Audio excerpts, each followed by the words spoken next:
My Star Empire. This video is purely for entertainment and does not infringe on copyrights or laws. The rights to the novel and image belong to the original author. We do not claim ownership. Don't like waiting and want to listen to this fanfic in full now? Subscribe to our Patreon, where you'll find the best fanfics. Chapter 351 New Life and Arc. Number 5. Does anyone want slave number 5?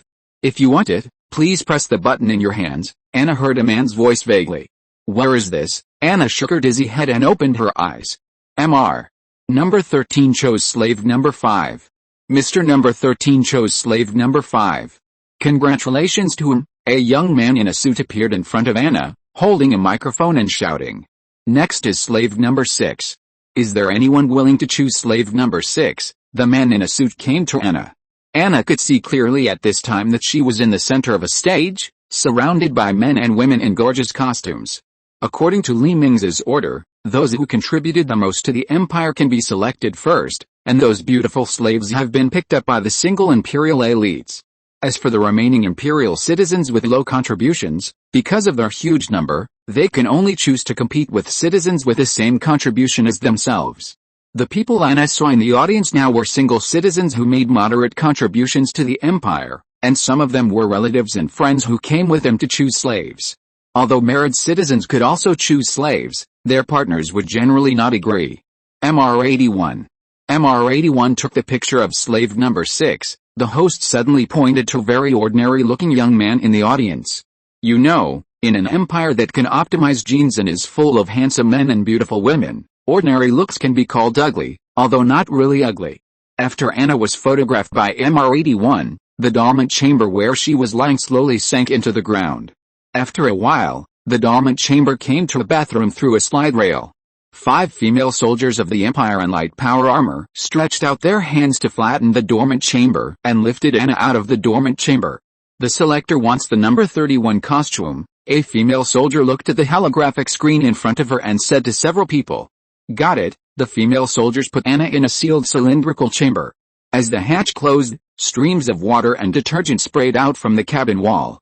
After the cleaning was completed, a series of light curtains began to rotate around Anna's body, and a black and white maid outfit appeared on Anna's body. Come here, send her to the collection center to complete the master servant certification. A female soldier opened the hatch of the sealed cabin, pulled Anna, who had already dressed, out, and walked towards the collection center. After a while, Anna, who came to the collection center, saw that in the suspended corridors around her, tens of thousands of female slaves dressed in different clothes were walking towards various halls under the leadership of the imperial soldiers. What Anna didn't know was that this was just a collection hall of one of the cities on this planet. There were dozens of slave distribution facilities on the entire planet. There were dozens of colonies in the empire. In the distant starry sky, there were a steady stream of brainwashed and chip-implanted slaves who were loaded onto spacecraft and transported to various colonies through the empire's wormhole high-speed channel. On these colonies, they will start a new life. Maybe one day they will meet masters who like them, free them from slavery, and become a member of the imperial family. In order to prevent some psychopaths from being cruel to their female slaves, citizens who own slaves must scan and upload the slaves' physical conditions once a month. Once there is some abnormal behavior or severe violent behavior, the qualification to obtain slaves will be cancelled, the contribution points will be cleared, and the corresponding records will accompany the slave owner for life. As for slaves self-harming and framing their masters, this is completely impossible, because the chips in their brains are not for decoration. Just as the empire was developing steadily, a huge silver spaceship in the distant starry sky was smashing the oncoming meteorites one by one and flying towards the inside of the huge meteorite belt. This spaceship is the Pisces Ark, which has been flying in the universe for 60 years. Captain, this is the 15th year we have been flying in this special star area that can be called the asteroid sea. We haven't seen the end of the asteroid sea yet. Should we turn back? An officer standing behind Leo Russian asked cautiously. As Leo Russian, who had awakened before entering the meteorite sea, served as the captain of the Ark, he knew that there was no turning back. As soon as they entered this meteorite star zone, their Ark had lost contact with the Empire.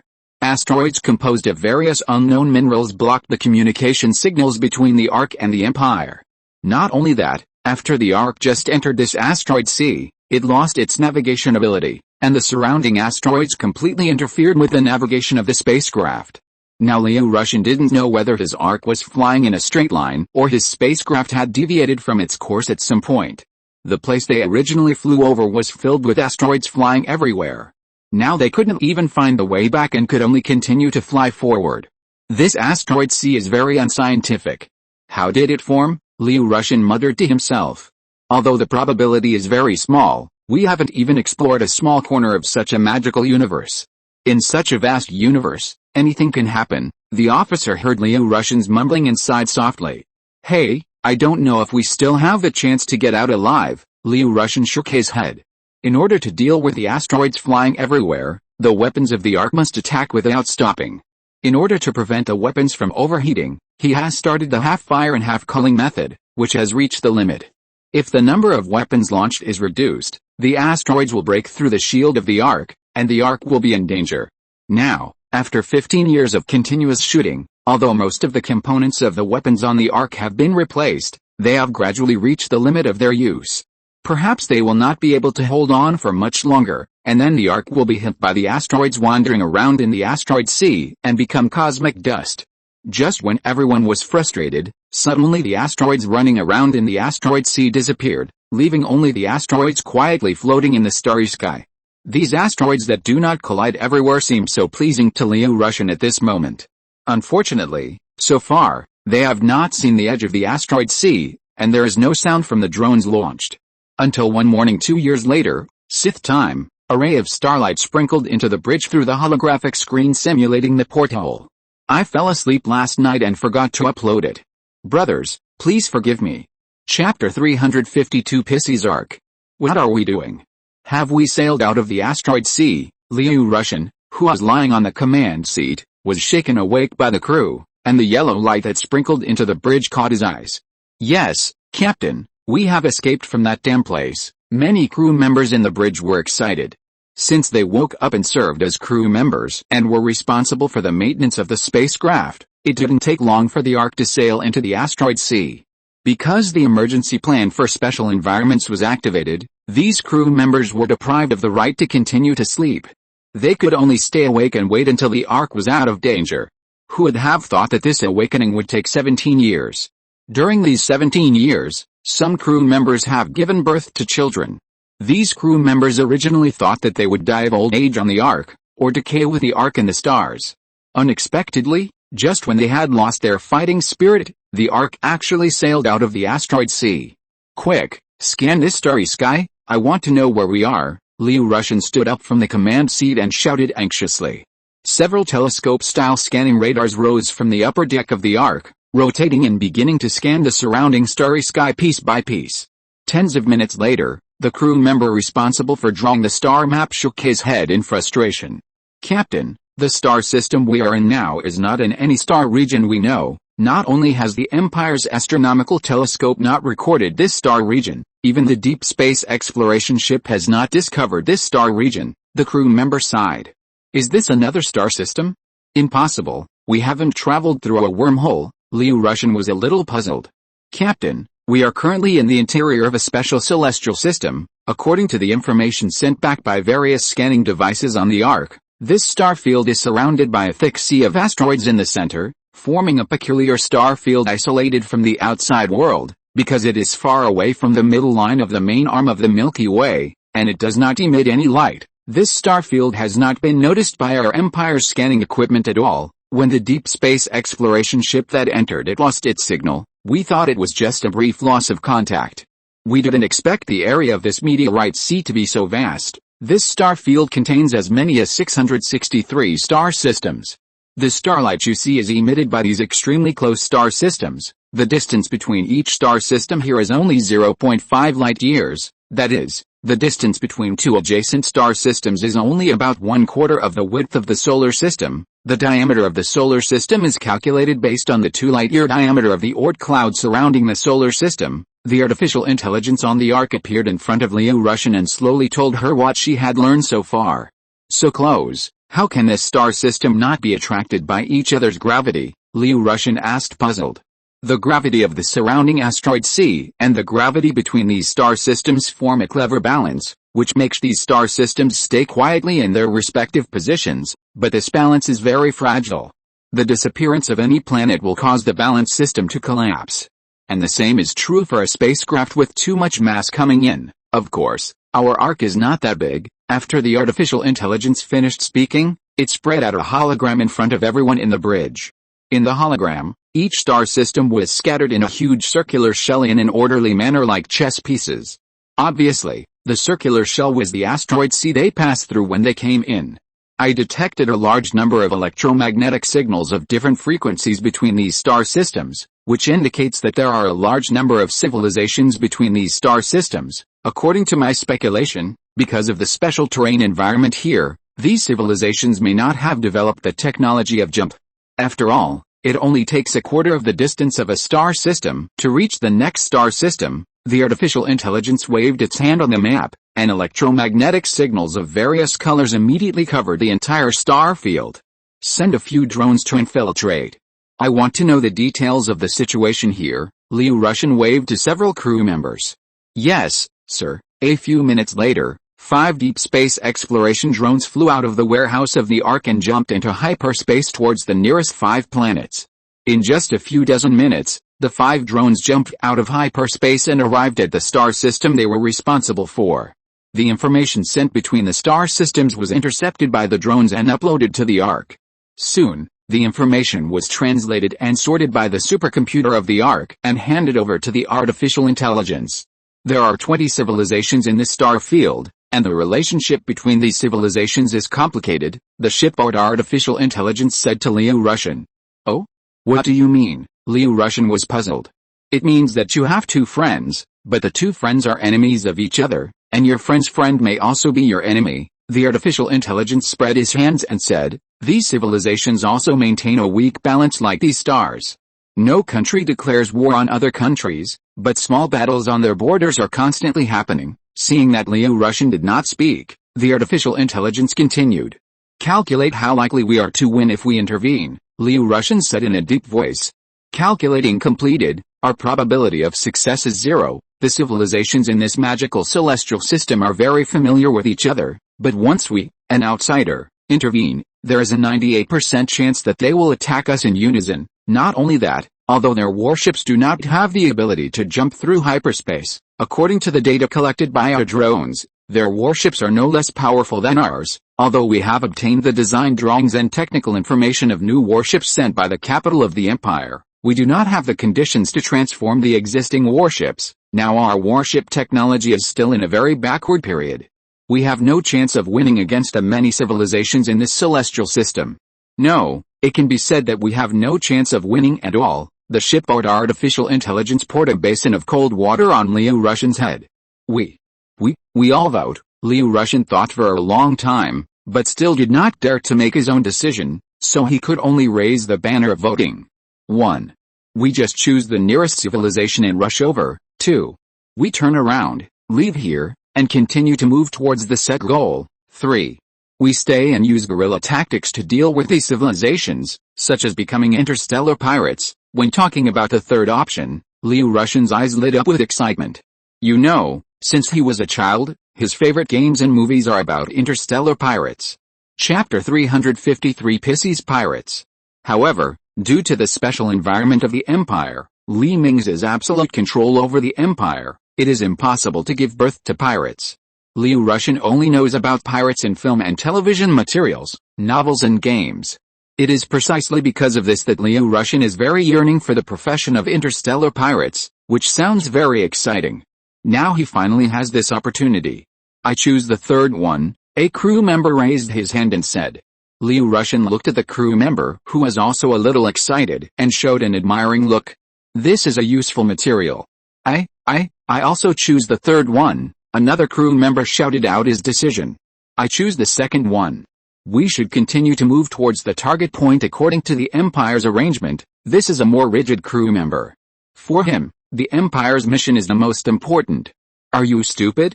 After we become bigger and solve these civilizations, won't we be able to continue on our way? Liu Russian looked at the crew member who expressed different opinions with dissatisfaction and said. You know, he plans to stay here. The goal set by the Empire is too far away. It will take them hundreds of years to reach it. It is unknown whether the target galaxy has enough resources to develop colonies. In the celestial system in front of them, there are as many as 20 civilizations alone, which shows that there are definitely no shortage of resources and life planets. The surrounding asteroid sea has countless minerals. If there were no such civilizations, this place would be a perfect habitat. Okay, then I will choose number 3 too. After being fooled by Liu Russian, the crew member also changed his mind.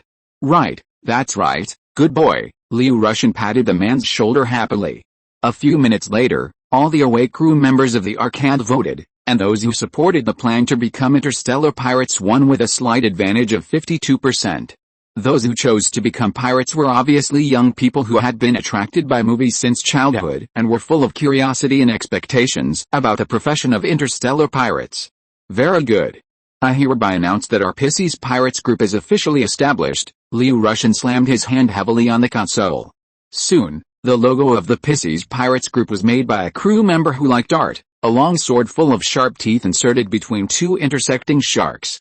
The entire logo consists of a black background and red sharks and swords, full of a murderous aura. The logo of the Empire, which has a black background and two red planets, Earth-Moon system, in the middle, is similar in nature. From now on, you are no longer members of the Pisces Ark. Now you have become members of our Pisces Pirates, Liu Russian said as he put on the black eye mask, a pirate decoration he bought when he was in the Empire, on his left eye. Of course, this eye mask is actually a special toy with AR and night vision functions. After the eye mask was activated, Liu Russian took out the saber and inserted it into the table in front of him. All warships are separated from the Ark. We are going out to plunder. The Ark retreats and hides back in the asteroid sea and waits. Let's go, Liu Russian shouted. Woo woo woo. Everyone in the bridge shouted and ran towards the Ark's arsenal. Unlike those crew members who took the initiative to become pirates, those crew members who were unwilling to become pirates for various reasons, such as having a family, were forcibly incorporated into the Pisces Pirates. But considering the original intention of these people, they were arranged to do logistics work in the Ark. After the first looting yields some gains, the sleeping Imperial colonists will also be awakened according to the conditions. What conditions? Of course, whether they are willing to join the pirate group to engage in looting. Fortunately, the Pisces Ark has lost contact with the Empire. Otherwise, if Li Mingze knew that the Ark carrying the Empire's hope had become a pirate headquarters, he would be so angry that he would vomit blood. However, since it had lost contact more than 10 years ago, Li Mingze has now put this Ark on the missing, possibly failed, list. At this time, Captain Liu Russian, oh no, the leader of the pirate group Liu Russian, and a group of pirate group members have boarded the warship combined with the Ark. Although the 2 cruisers and 6 destroyers carried by each Ark have become 2 destroyers and 6 frigates because of the Empire's downgrade of the battleship level, because the Ark had lost contact before the reform, the following text will be called according to the old level. After all the crew members had boarded the 2 cruisers and 6 destroyers, they slowly left the Ark with the assistance of the Ark's mechanical arm. The originally streamlined Ark suddenly lost several large gaps, and countless robots were busy in the gaps. Let's go. Liu Russian pulled out the command knife he had just printed and pointed forward. Yes, my captain. After many crew members shouted in a teasing manner, the 8 warships disappeared in the flash. At the border of the Preyed Empire, there is a mineral star system with a large number of mining sites. 8 warships suddenly appeared in this star system. By the time the defense system in this star system discovered the invading fleet, it was too late. The 8 warships upgraded to the latest 3rd-generation hyperspace jump engine in the Ark were able to jump out from a relatively inner position in the star system. In addition, the various civilizations in this celestial system have never invented hyperspace jump technology, so the way these civilizations are on guard is to scan the gaps between the various star systems.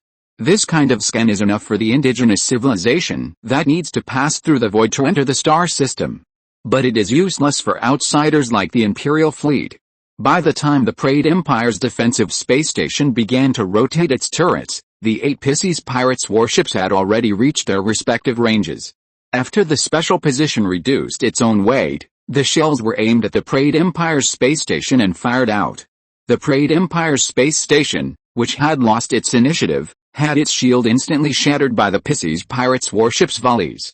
Originally, this star system was located in the hinterland of this country, and it was never expected that the enemy would bypass the front line and enter the hinterland. Therefore, the defensive space station here was just a token existence, and it could only defend against some small pirate groups that were transformed from civilian ships within the Sith Empire. Facing the powerful firepower of the Pisces pirates' fleet, this poor little space station did not last more than 2 rounds before being bombarded into flying debris by the Pisces pirates' fleet. Chapter 354 The First Raid. Target the largest civilian space station in the orbit of this planet. Start to rob it. With a wave of Liu Russian's hand, 8 warships surrounded the civilian space station that had lost its defense space station module. Several transport ships that were planning to sneak out were frightened by the Pisces pirates' shells and hid back in the port of the space station like frightened birds. Listen, people in the space station, you have been surrounded by our Pisces pirates. If you surrender immediately, we can guarantee your personal safety. Our pirate group only seeks wealth, not life. Liu Russian pinched his waist and picked up a communicator to broadcast to the space station, surrounded by the fleet. This broadcast was captured by the computer of the Sith space station. Since the Pisces pirates had already translated the content of this notice into the language of Sith in advance, the computer of the space station did not even need to translate it and directly transmitted it to the control room. After listening to the notice sent by the pirates, everyone in the control room stared at each other and hesitated. Sir, why don't we surrender? Otherwise, by the time the military support arrives, our bodies will be cold, a staff member asked the person in charge of the space station cautiously. Let me think about it. The person in charge touched his chin and fell into deep thought. If he surrendered, the supplies in the space station would be looted, and he would definitely be dismissed. But if he didn't surrender, what should he do if the other party was determined to destroy him and the space station together? Thinking of this, the person in charge of the space station slammed his fist. We surrender. Order all guards to lay down their weapons on the spot and gather in the hall. I hope these robbers will keep their word, the person in charge of the space station said to the staff. The staff breathed a sigh of relief when they heard this. According to the records of their country being attacked by pirates in the past, pirates generally only seek money and will not kill people. In fact, this is also an unspoken rule among pirates, because if they seek money and kill more people, it will not be fun for the robbed people to perish together, and they may even get involved. Therefore, when pirates are robbing, they will not kill people easily, which is also to make the business go more smoothly in the future. It is for this reason that the various countries have not united to catch all the many pirate gangs running around in the starry sky. Captain, they surrendered. A crew member in the bridge of the flagship of the Pisces pirates fleet pointed to the recovered space station armor and said. Sure enough, the space station sent a surrender message soon, and the port of the space station reopened the connector. 3 destroyers and a cruiser stay on guard, and the other ships follow me. Liu Russian adjusted the power armor on his body, turned off the safety of the rifle in his hand, and walked towards the airlock door of the battleship. At this time, the room where the airlock door was located was full of fully armed pirates.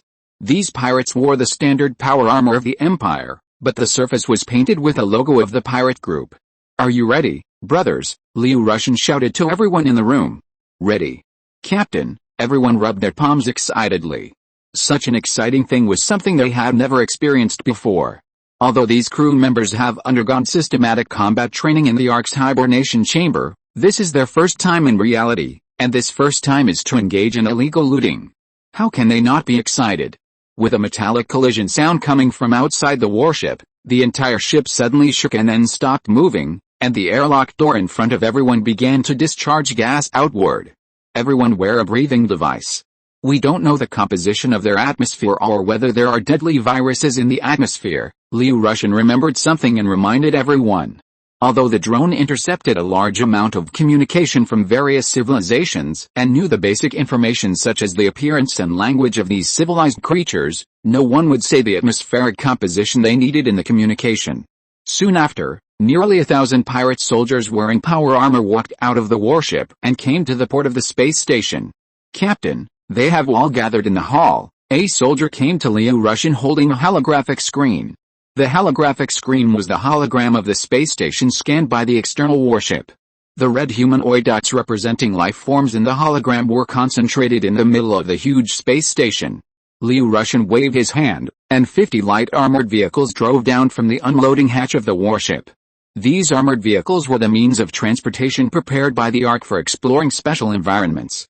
400 people will follow me first, and the others will disperse and occupy the entire space station. Liu Russian took the lead and sat in the leading armored vehicle. The 400 soldiers who were separated also got into their respective armored vehicles. A few minutes later, 50 armored vehicles passed through the huge port area of the space station and arrived at the residential area. Along the way, the convoy of the Pisces pirates group was unimpeded and did not encounter any obstacles. The closed doors would open automatically before the convoy arrived. These people are quite sensible, Liu Russian nodded with satisfaction. Soon, the convoy came to the outside of the central square where the entire space station staff gathered in the hologram.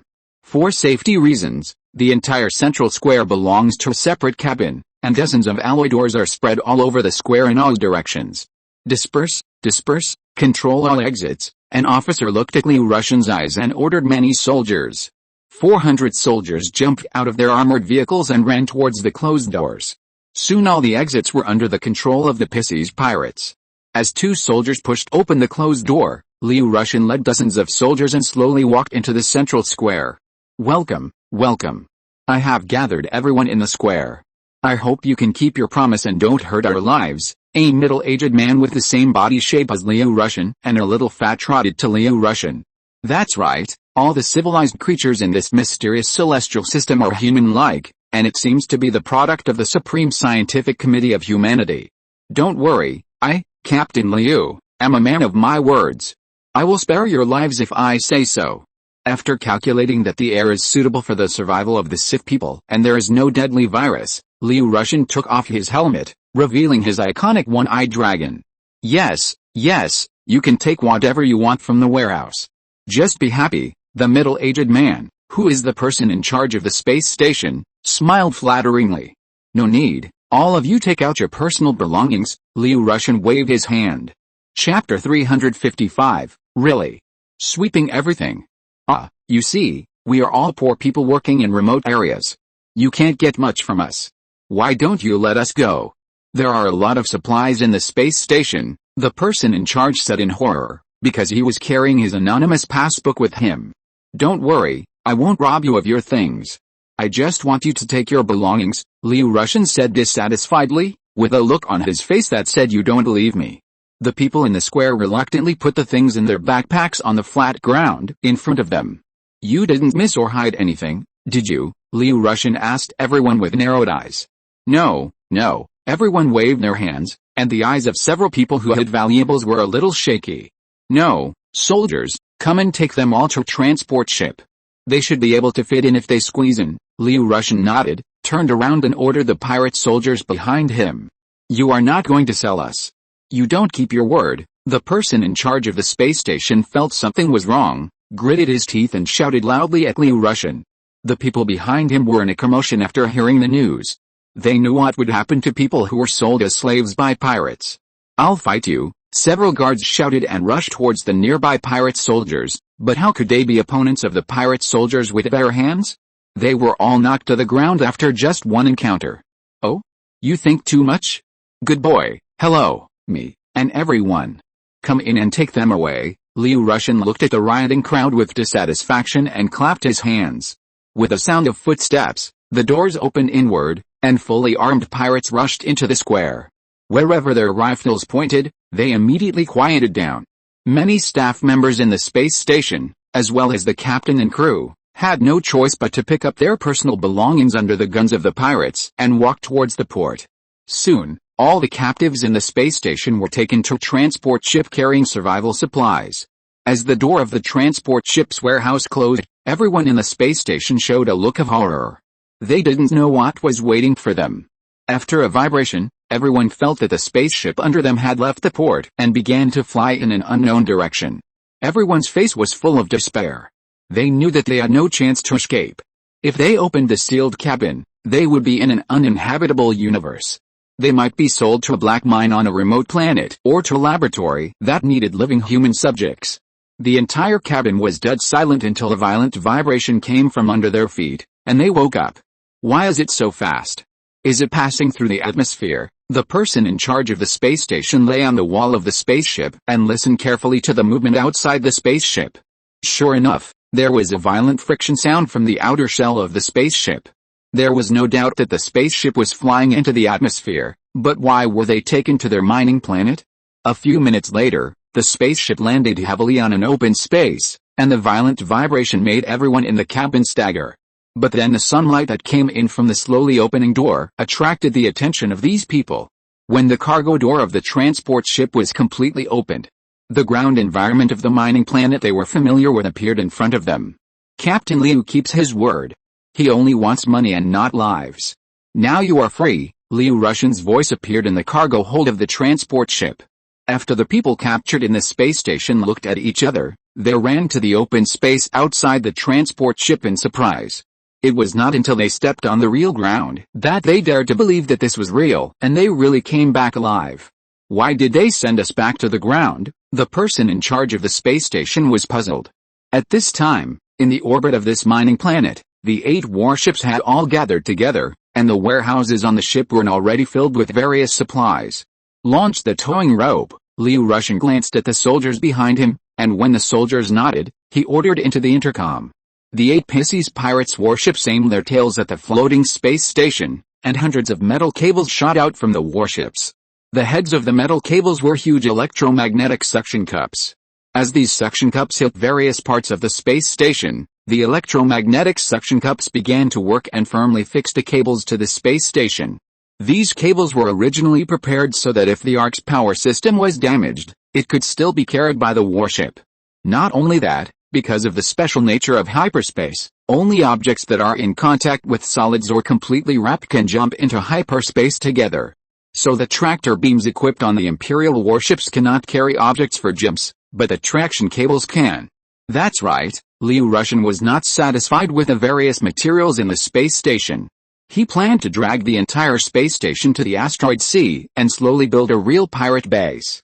At this time, the person in charge of the space station on the surface of the planet would never have thought that the reason why this group of pirates sent them to the surface of the planet was to pack up the entire space station and take it away. How crazy would a pirate do such a thing? This is something that people on the ground can't imagine.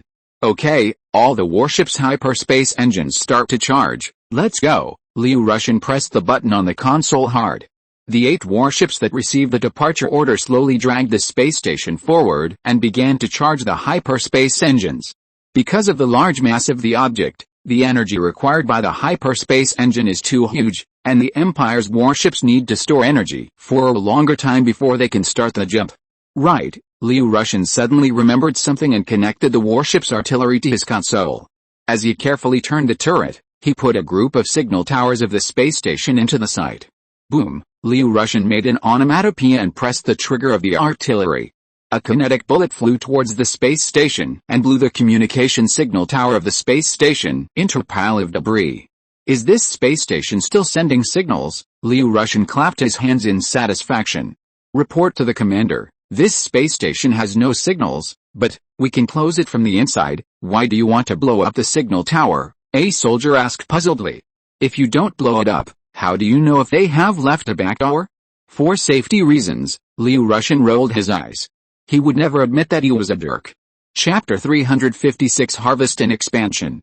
A few hours later, 8 warships of the Pisces pirates dragged the space station into hyperspace. As soon as the Pisces pirates left, the reinforcement fleet of the Preyed Empire arrived at the star system. Where is our space station? The commander of the reinforcement fleet looked at the empty mining star orbit and said dumbfoundedly, Sir, has it been destroyed by pirates? Look, there are still wreckage there. A soldier pointed to a piece of metal debris floating in the distance. Impossible. How could such a large mineral transfer station explode and only have such a small amount of debris? The commander shook his head.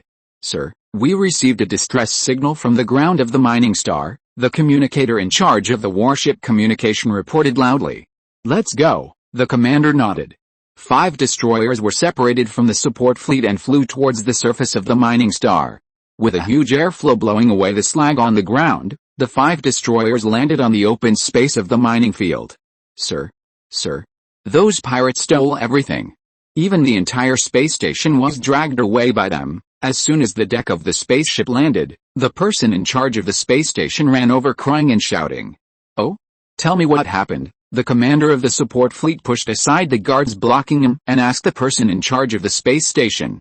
2 days ago, a fleet appeared near our space station. The person in charge of the space station told this story in detail, of course, without any artistic processing. This matter is not your fault. The other party is too powerful. A fleet of this size is not something your space station can stop. I will ask my superiors to forgive you. The fleet commander nodded. Thank you, sir. Thank you, sir. The person in charge of the space station nodded and bowed hurriedly. Okay, you go down and call the others. The commander waved his hand. The person in charge of the space station turned and left. Where the fleet commander could not see, the person in charge of the space station touched the anonymous passbook in his pocket and smiled foolishly. The space pirates came at the perfect time. He had just embezzled a batch of precious associated minerals and was thinking about how to destroy the evidence. The space pirates even towed away the entire space station, and all the evidence disappeared. 1 day later, 8 warships towed a carriage consisting of a space station and appeared near the asteroid sea where the Ark was hidden. After Russians sent a security code to the Ark, dozens of construction drones flew out of the port of the Ark and came to the asteroid in front of the fleet. Dozens of chains flew out, and the construction drones carefully towed the asteroid that blocked the Pisces pirates and the Ark to the side. After the asteroids used to hide the Ark were towed away, the 8 warships began to tow the space station into the asteroid sea. Okay, let's put it here. Russian clapped his hands hurriedly after seeing through the holographic screen that the space station had stopped next to a huge asteroid. Construction ships and drones will begin to expand along the original space station, connect the space station to this metal asteroid, and then hollow out the minerals inside the asteroid. Also, report to me the materials we seized this time. Russian seemed to be deflated. And lazily lay on his command chair and commanded. Captain, we seized the medium-sized transit space station, 3 large transport ships, 8 medium-sized transport ships, and 5 small transport ships this time. In addition, there are 12 million tons of various precious minerals, 12,000 tons of various foods, 10,000 tons of distilled water, and a large number of other items. An officer sent a list to Russian's terminal. Very good. 3 large transport ships will be used to transform into drone motherships, and 8 medium transport ships will be transformed into combat ships, destroyers. Then the 5 small transport ships will be transformed into frigates and left here in the Ark for patrol. Russian thought about it and divided the captured transport ships into smaller groups. Although he really wanted to directly build various new warships sent by the Imperial headquarters, they had no choice but to not have the conditions to build warships now. The manufacturing equipment on the Ark is now fully engaged in the production line and metal decomposition printing equipment, which will be the foundation for the future development of the pirate group. The new warships can only be built when enough equipment is manufactured. Now we will temporarily transform the captured transport ships into combat ships. As Russians' orders were sent to various departments in the Ark, the 3 transport ships were towed by tugboats into 3 simple shipyards that had just been built when the fleet went out hunting. This simple shipyard can only be used for assembly work, not for building ships. It is just 3 empty shells with some mechanical arms. The Pisces pirate group personnel department on the Ark began to select suitable members from the sleeping immigrants immersed in the virtual world. A male and female crew member suddenly received a dialog box floating in front of them in their virtual world. The dialog box briefly introduced the current situation of the Ark, and gave them 2 choices. One is to choose to wake up, become a member of the pirate group, and fight with the leader Russian. The second is to wait until the pirate group is strong enough to destroy the surrounding civilizations, and then wake them up, so that they can start colonization work directly. Because they are afraid that too many people will wake up at one time, the personnel department of the pirate group selected 10,000 people to be questioned. Beyond everyone's expectations, more than 70% of these sleeping colonists chose to wake up. Soon the size of the pirate group began to expand rapidly, and a large number of awakened colonists became the fresh blood of the pirate group, and all the facilities on the Ark and the space station were activated. The mining spacecraft carried in the Ark also began to mine minerals in the surrounding asteroid sea. With the expansion of the pirate group and the surge in the number of people's hearts began to slowly become scattered. Obviously, Captain Russian could not completely convince the public. Because his position has a certain term of office, it will be automatically lifted after a period of time, and then a new captain will be selected from the next batch of awakened people. Now Liu Russian's approach is undoubtedly to seize power for himself and concentrate power in his own hands. Liu Russian was also helpless when he felt that the hearts of people around him were beginning to change. He himself did not want to seize power or anything, but a stable pirate group could not be democratic. It must be controlled by a dictator. However, it was no longer possible to do nothing. Liu Russian accidentally heard someone discussing whether he was going to betray His Majesty and become independent from the Empire, and take control of the Pisces Ark. It was unfair. He didn't dare to have such an idea. If he really betrayed His Majesty, all the colonists would tear him to pieces. The author is going to start preparing a new book, which will be uploaded in November. The new book is a little related to this book, and the details are kept confidential, haha. Of course, this book will not end badly. Please subscribe, please vote. Chapter 357, Create Your Own Enemies. Recently I heard some people discussing whether I should break away from the Empire and become independent. One morning, Liu Russian summoned all the awakened members of the pirate group in the Ark's Life Square. Hearing this, the crowd below was in an uproar, and everyone's eyes were full of scrutiny. There was no way. The Pisces Ark had not been away from the Empire for too long. Coupled with the subtle hints in the virtual world and the brainwashing they had experienced since childhood, these colonists were still extremely loyal to the Empire. Anyone who wanted to rebel against the Empire would be trampled under their feet and crushed. Although our Pisces Ark has lost contact with the Imperial headquarters. But we will never betray the Empire. The establishment of the Pisces pirate group is only temporary. One day we will break through the asteroid sea and return to the embrace of the Empire. Liu Russian waved his arms and gave an emotional speech. In order to dispel your doubts and ensure that all our personnel remain loyal to the Empire and His Majesty the Emperor, I announce the establishment of the Emperor Support Group. The responsibility of this group is to monitor the ideological trends within the pirate group, be responsible for the ideological guidance of everyone, strengthen the ideological style of the pirate group, and let the pirate group always bathe in the glory of the Empire. The first batch of Emperor Support Group members totaled 12 people, selected by our Ark Shipboard Intelligence, the 12 most loyal to His Majesty and the Empire. These 12 people are only the initial members of the Emperor Support Group. Later, more ideological political commissars will join in to ensure the loyalty of the pirate group to the Empire. The people in the audience applauded. This group was well established. It not only stabilized people's hearts, but also ensured the stability of their living environment. After all, if a small group of separatists appeared, civil war would most likely break out, which no one wanted to see. A day later, statues of Mingze were erected in the square of the Ark and the square of the captured space station. Every time they set out for hunting, the pirates will come here to worship the statue of Mingze, hoping to get the blessing of His Majesty the Emperor and return home with a smooth journey. You can't say the effect is good. Unlike the rapidly developing Pisces pirates, the development of the new human federation, which is far away on the other side of the Milky Way, has encountered obstacles. The plan to form a federation proposed by Mingze was rejected by various countries. All countries believed that they should maintain their independence and that it was enough for the countries to sign a non-aggression treaty. This made Mingze very distressed. These civilizations were unwilling to form a federation, and his plan to secretly infiltrate these civilizations would be stranded, and the development of the new human federation would be greatly restricted. This was something he absolutely could not bear. You know, the new human federation is an important chess piece he bear to unify the galaxy. How could it die at the beginning? Your Majesty, why are you worried? In the palace on the Imperial Ring world, Chu Xiaoyan, Mingze's first girlfriend and one of the current concubines, came to Mingze and gently pressed Mingze's temples. Mingze was frowning and silent at this time. Nothing, you say? How can we make a scattered small group come together? The movements of the new human federation and other arcs are top secrets. Only Mingze and Tianyi know about it in the entire empire, including Chu Xiaoyan, Li Jilu and other harems. This is simple.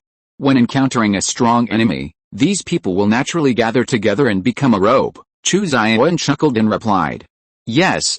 Strong enemy, thank you Xiaoyan. Mingze hugged Chu Xiaoyan and kissed her hard, leaving Chu Xiaoyan, who was a little dazed, and ran out of the room. A few hours later, In the Biochemical Research Center that has been expanded into dozens of large space stations and has a length and width of nearly 100 kilometers, Li Mingze slowly climbed out of the hibernation chamber. "Welcome, Your Majesty." Mohammed, the head and chief scientist of the Biochemical Research Center, who had received the notice and was waiting in front of the hibernation chamber, handed the towel in his hand to Li Mingze. "Well, take me directly to the Alien Research Department." Li Mingze nodded lightly, turned around and changed into power armor with the help of the guards, and walked out of the hibernation room. Mohammed quickly trotted and followed Li Mingze, staggering half a body length from him. "Your Majesty, our research on aliens is progressing very smoothly. Aliens with various functions have been developed, which can fully meet the needs of our various military branches." Mohammed handed the monitor in his hand to Li Mingze, which had hundreds of pictures of aliens of different shapes.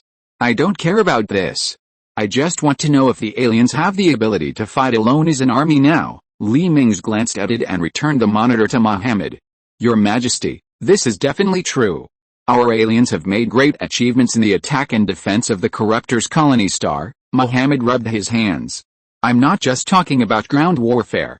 Do the alien troops have the ability to fight in space now?" Li Mingze stopped and looked directly at Mohammed.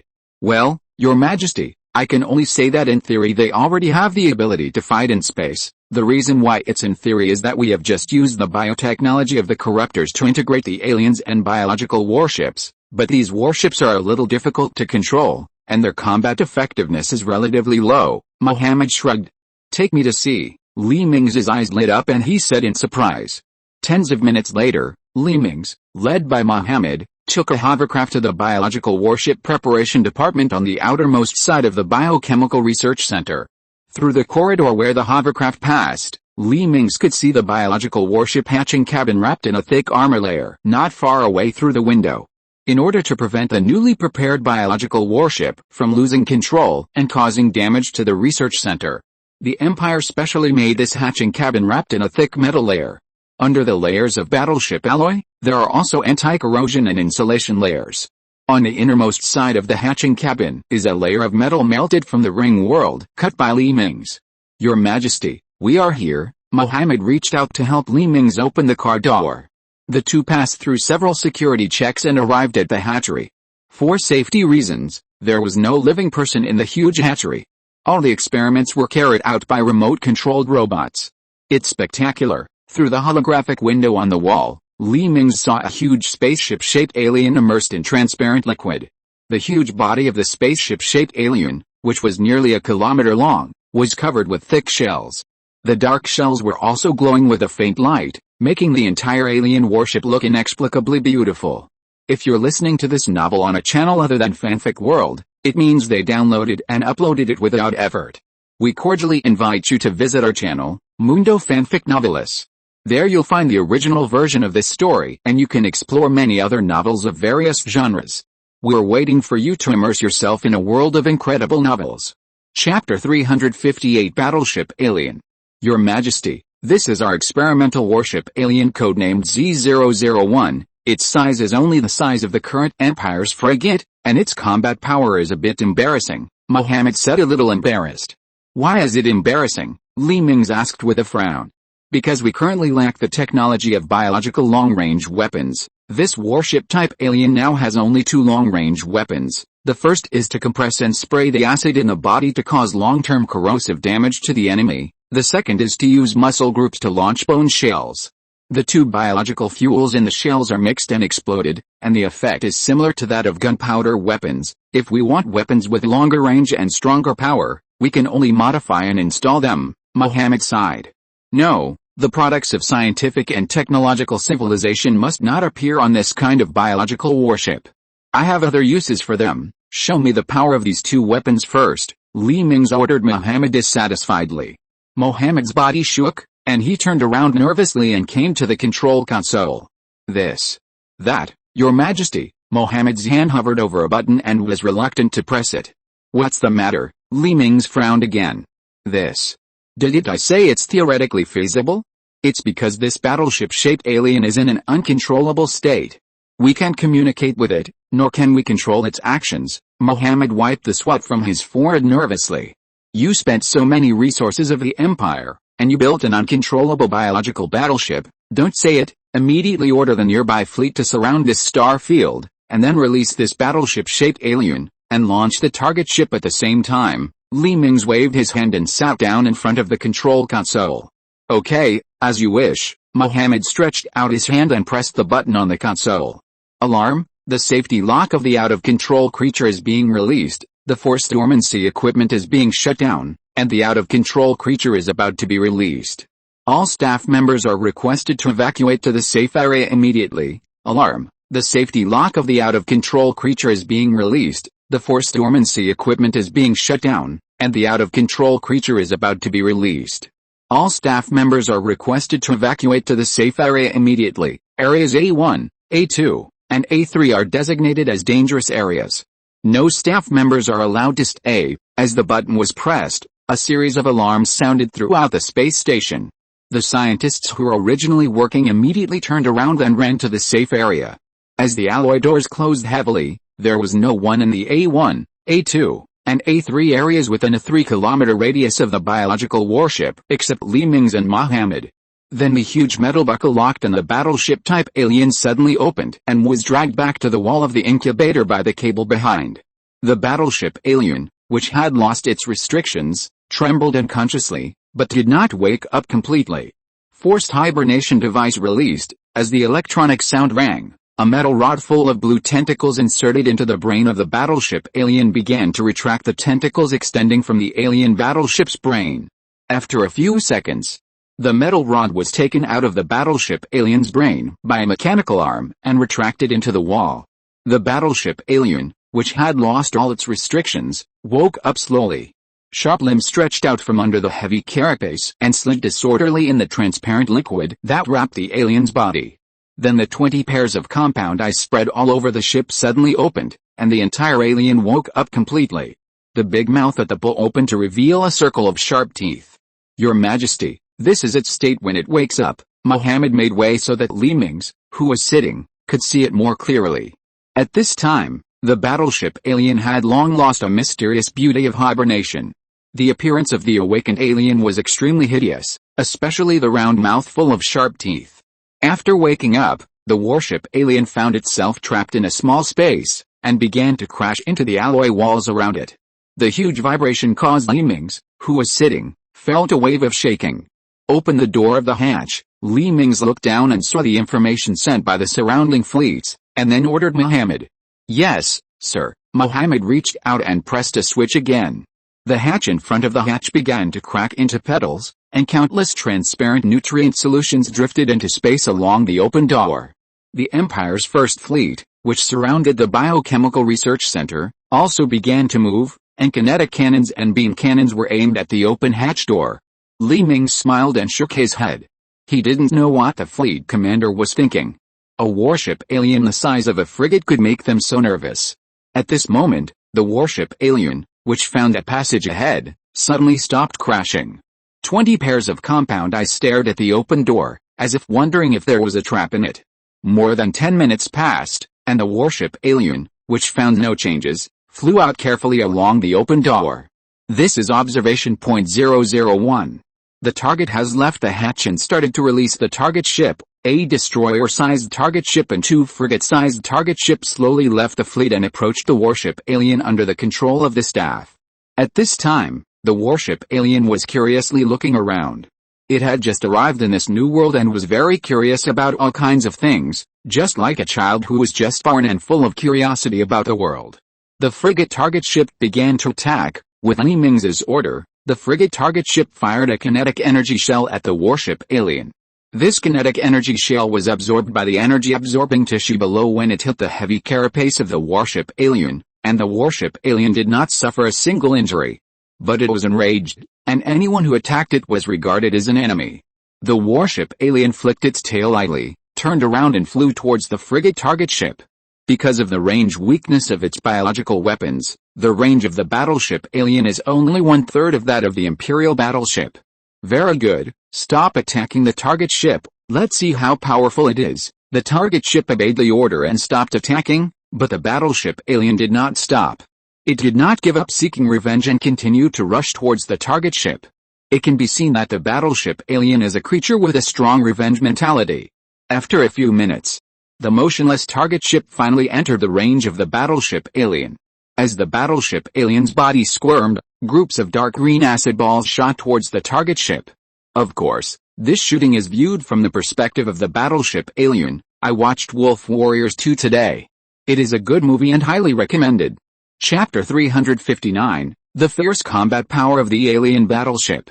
In the eyes of the Imperial fleet, the speed of this acid ball is undoubtedly too slow.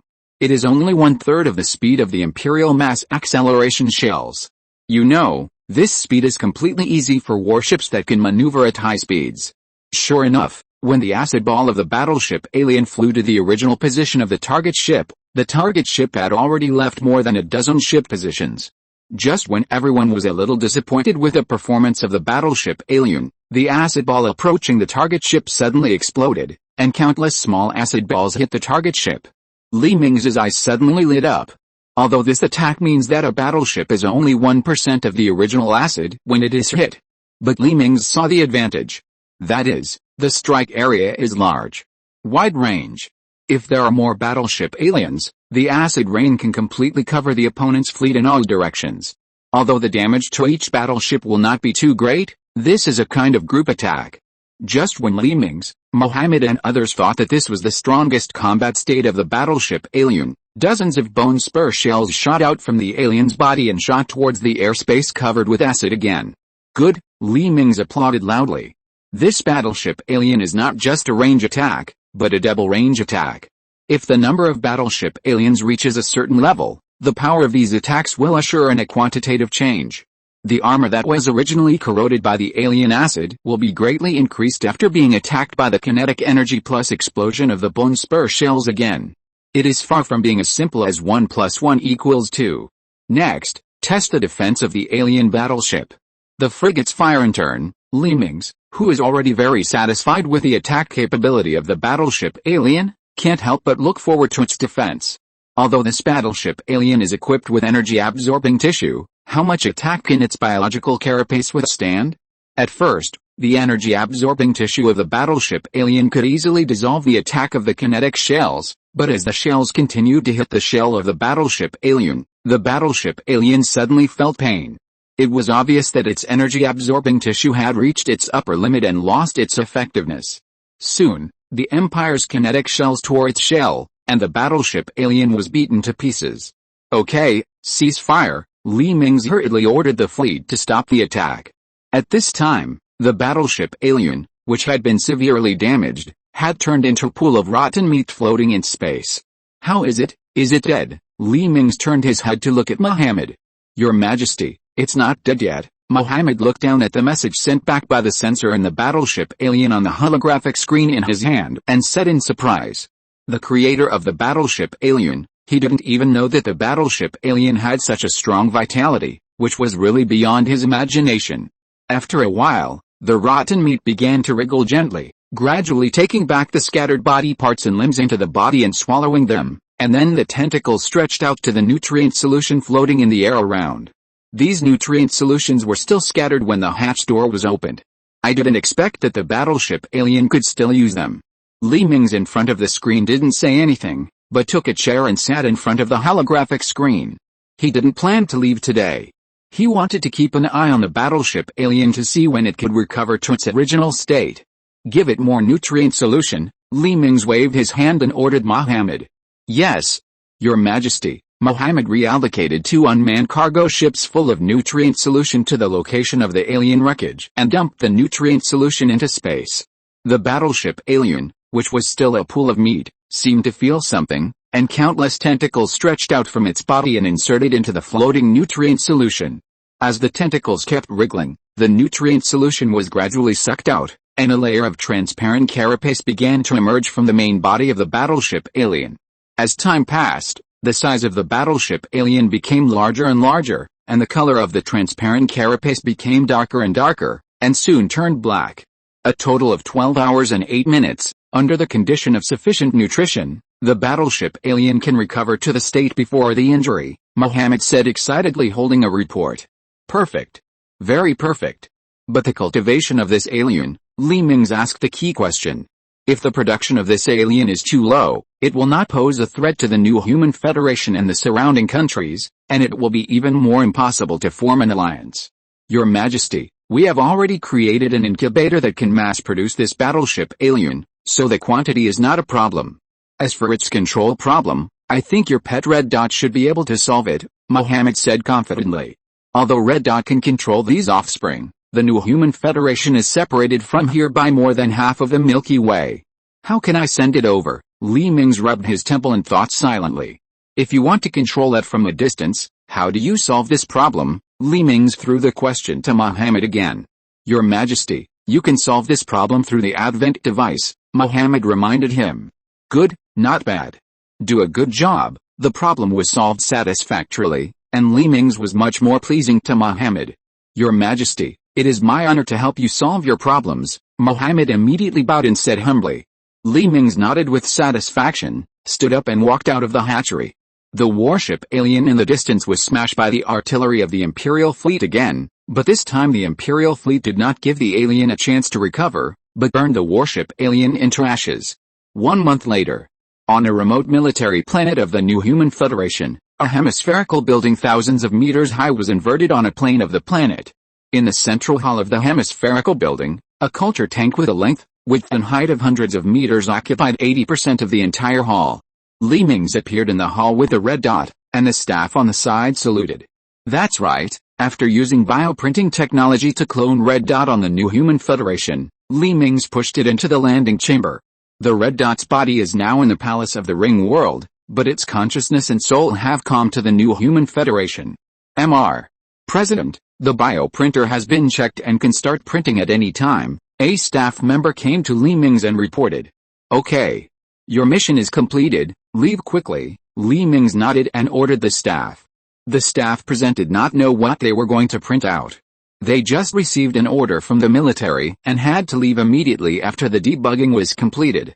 Yes, sir. The staff turned around and gathered all the staff to leave the hemispherical building and board the evacuation spacecraft that had been waiting for a long time. Li Mingze turned on the bioprinter only after the spacecraft took off and left. As the Empire headquarters sent the genes and biological structure of the battleship alien to the bioprinter, the incubator for hatching the battleship alien began to be printed out bit by bit. Chapter 360, Selecting the Alien Mother Planet. Soon, a pile of blood-red meat appeared in the huge culture tank in the center of the hall. The meat mountain was surrounded by 5 circular holes that were constantly wriggling. These holes were the ovulation holes used by the incubator to produce warship alien eggs.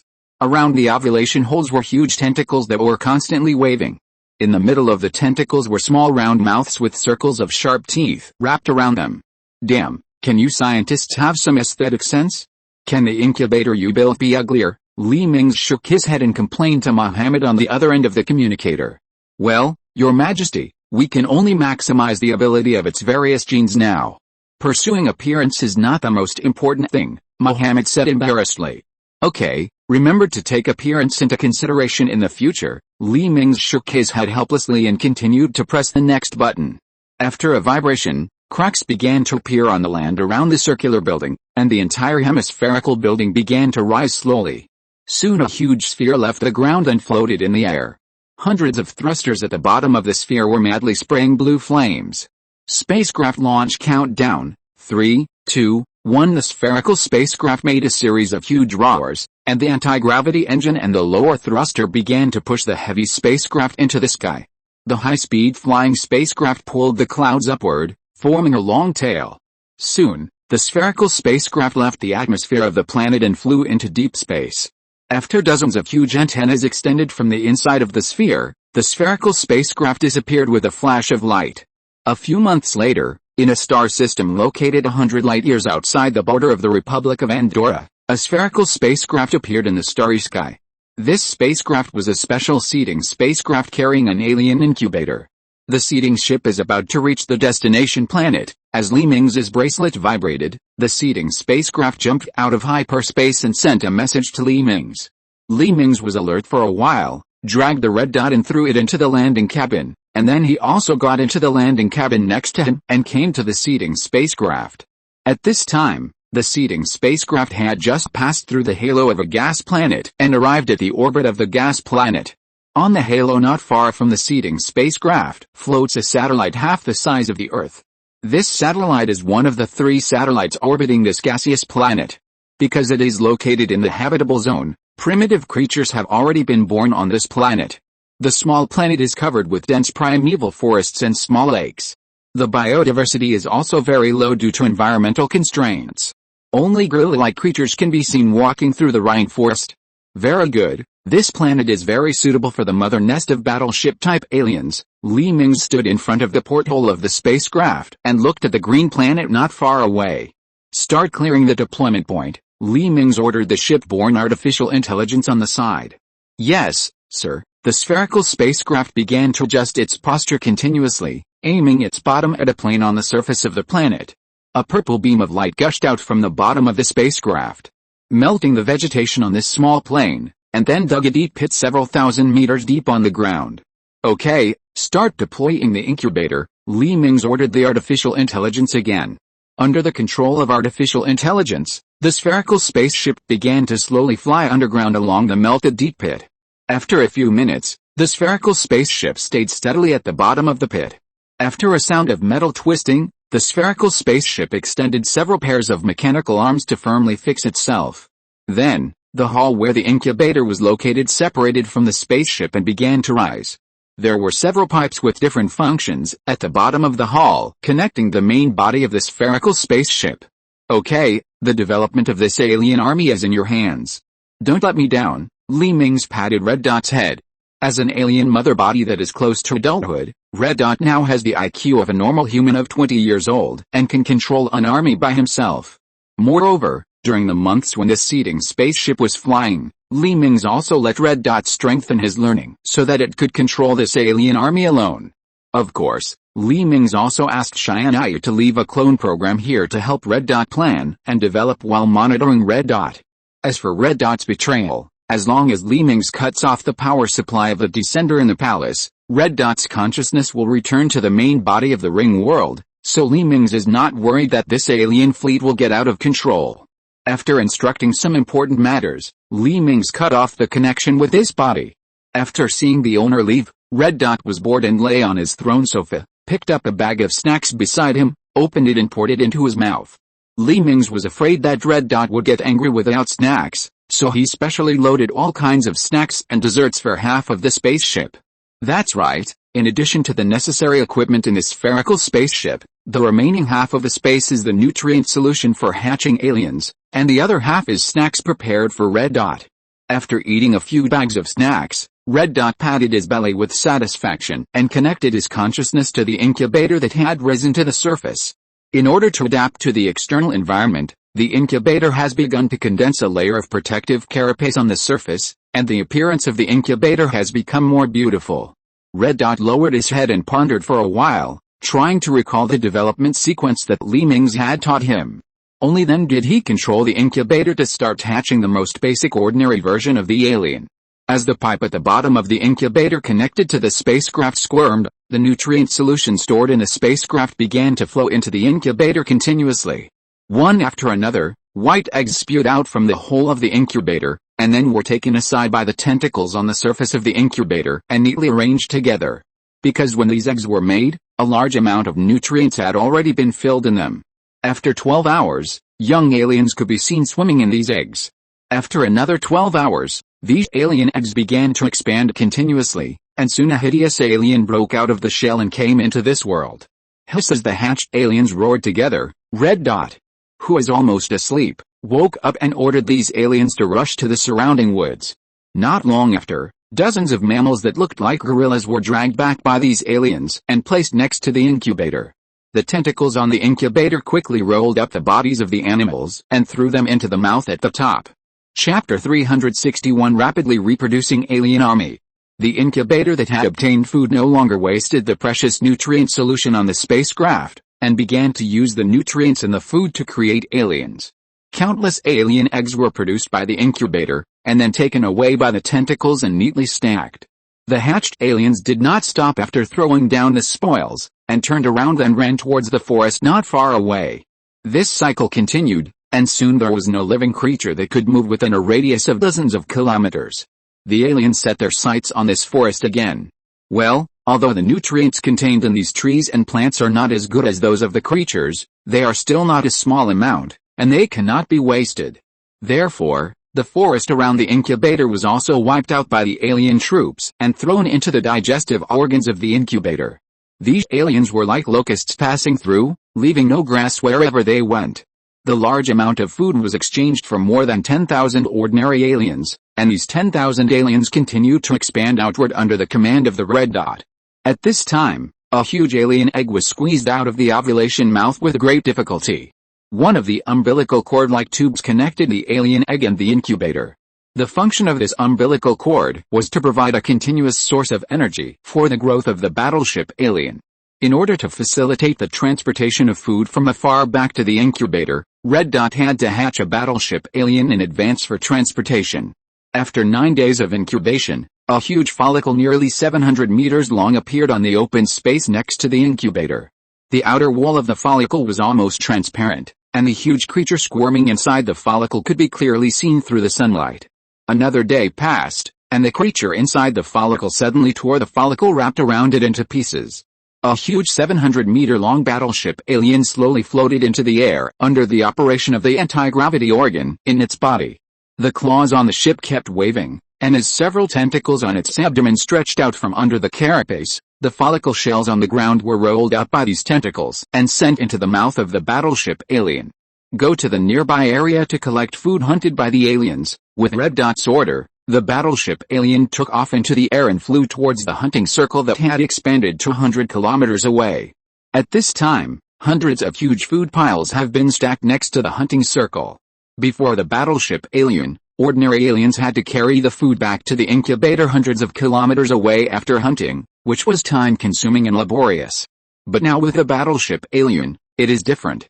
The battleship alien's huge size can transport 2 days' worth of prey back to the incubator at one time. After reaching the sky above the food pile, the battleship alien began to slowly descend. When it reached the top of the food pile, the battleship alien's claws and tentacles began to grab the corpses of creatures and put them in its mouth. As the battleship alien's throat continued to wriggle, a large amount of food was sent to the space in the battleship alien's body that was specially used to store items. After collecting the food, the battleship alien took off again and flew towards the incubator.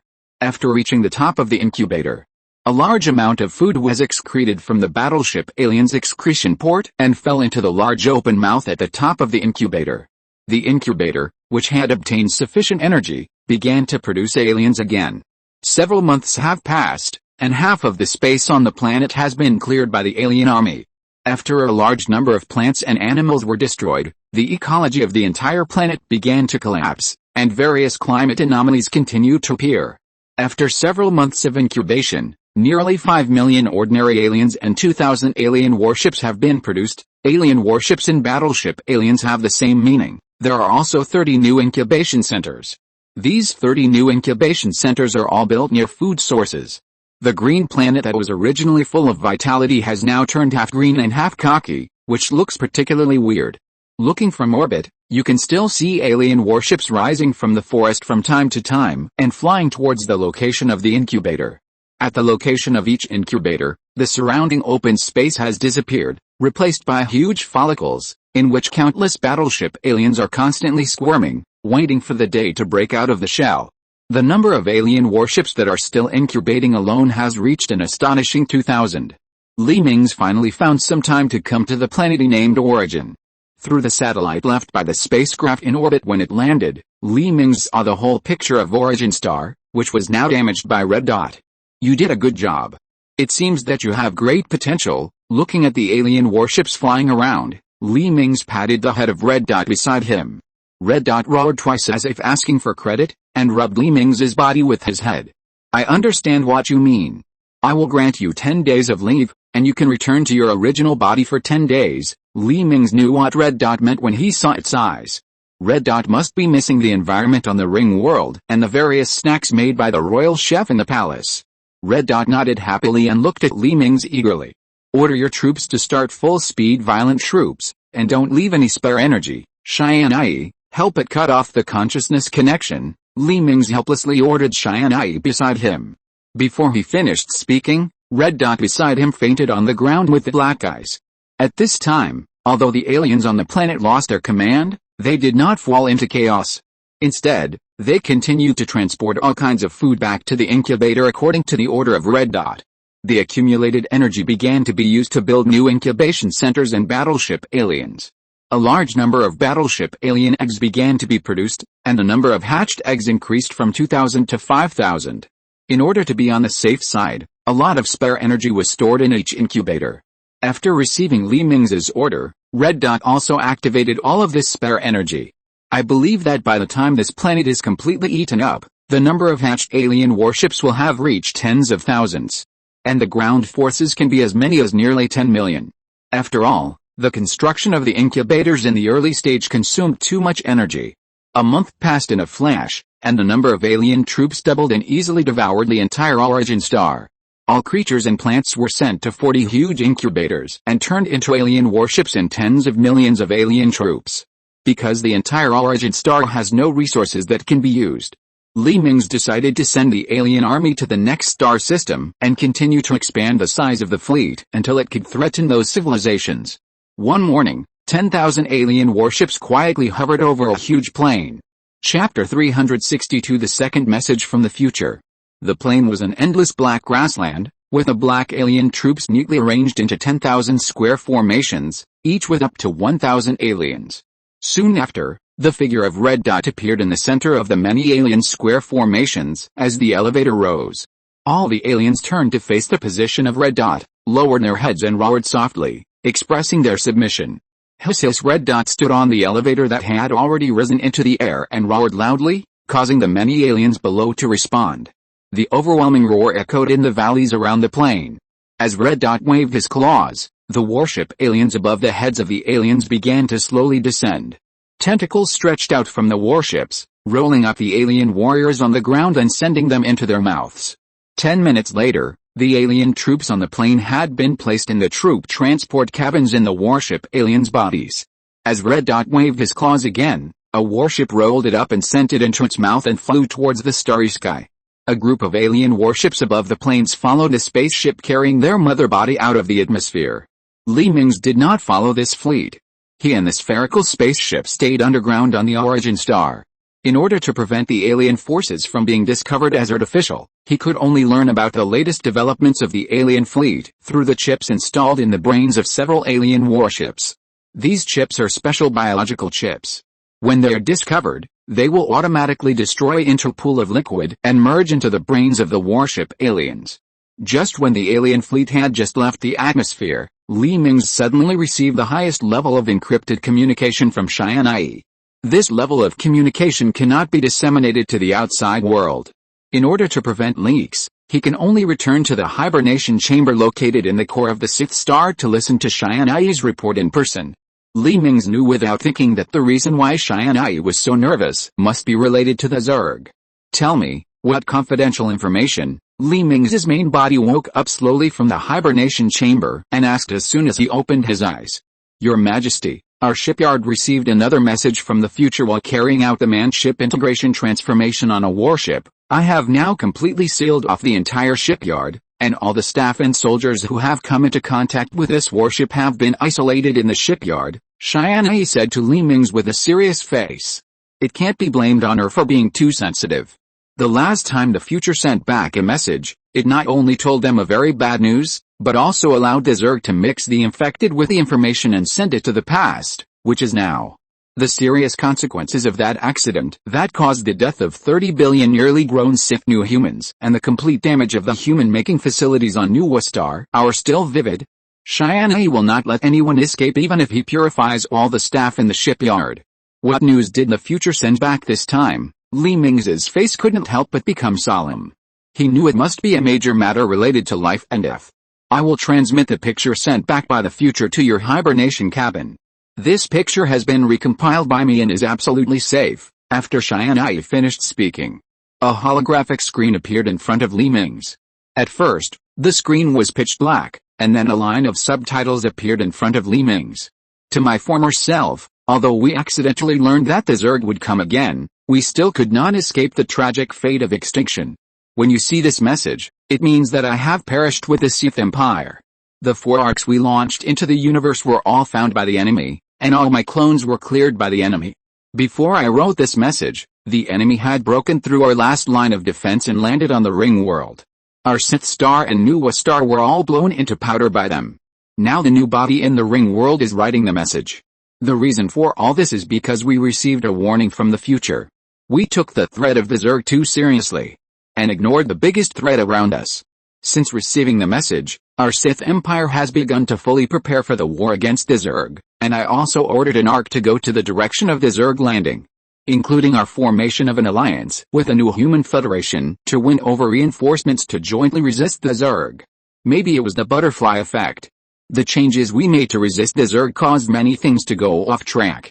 Eva, who was not mentioned in the first message from the future, became the biggest enemy threatening our survival. While we were concentrating on resisting the Zerg attack, Eva took the opportunity to expand her mechanical empire. We missed the best time to destroy her.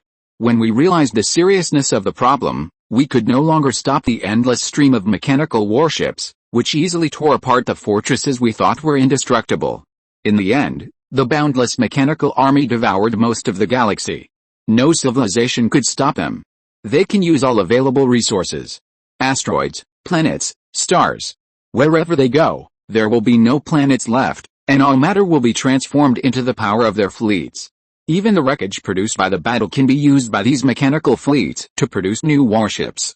After we lost half of the galaxy, no one could stop them. They hollowed out half of the galaxy like termites.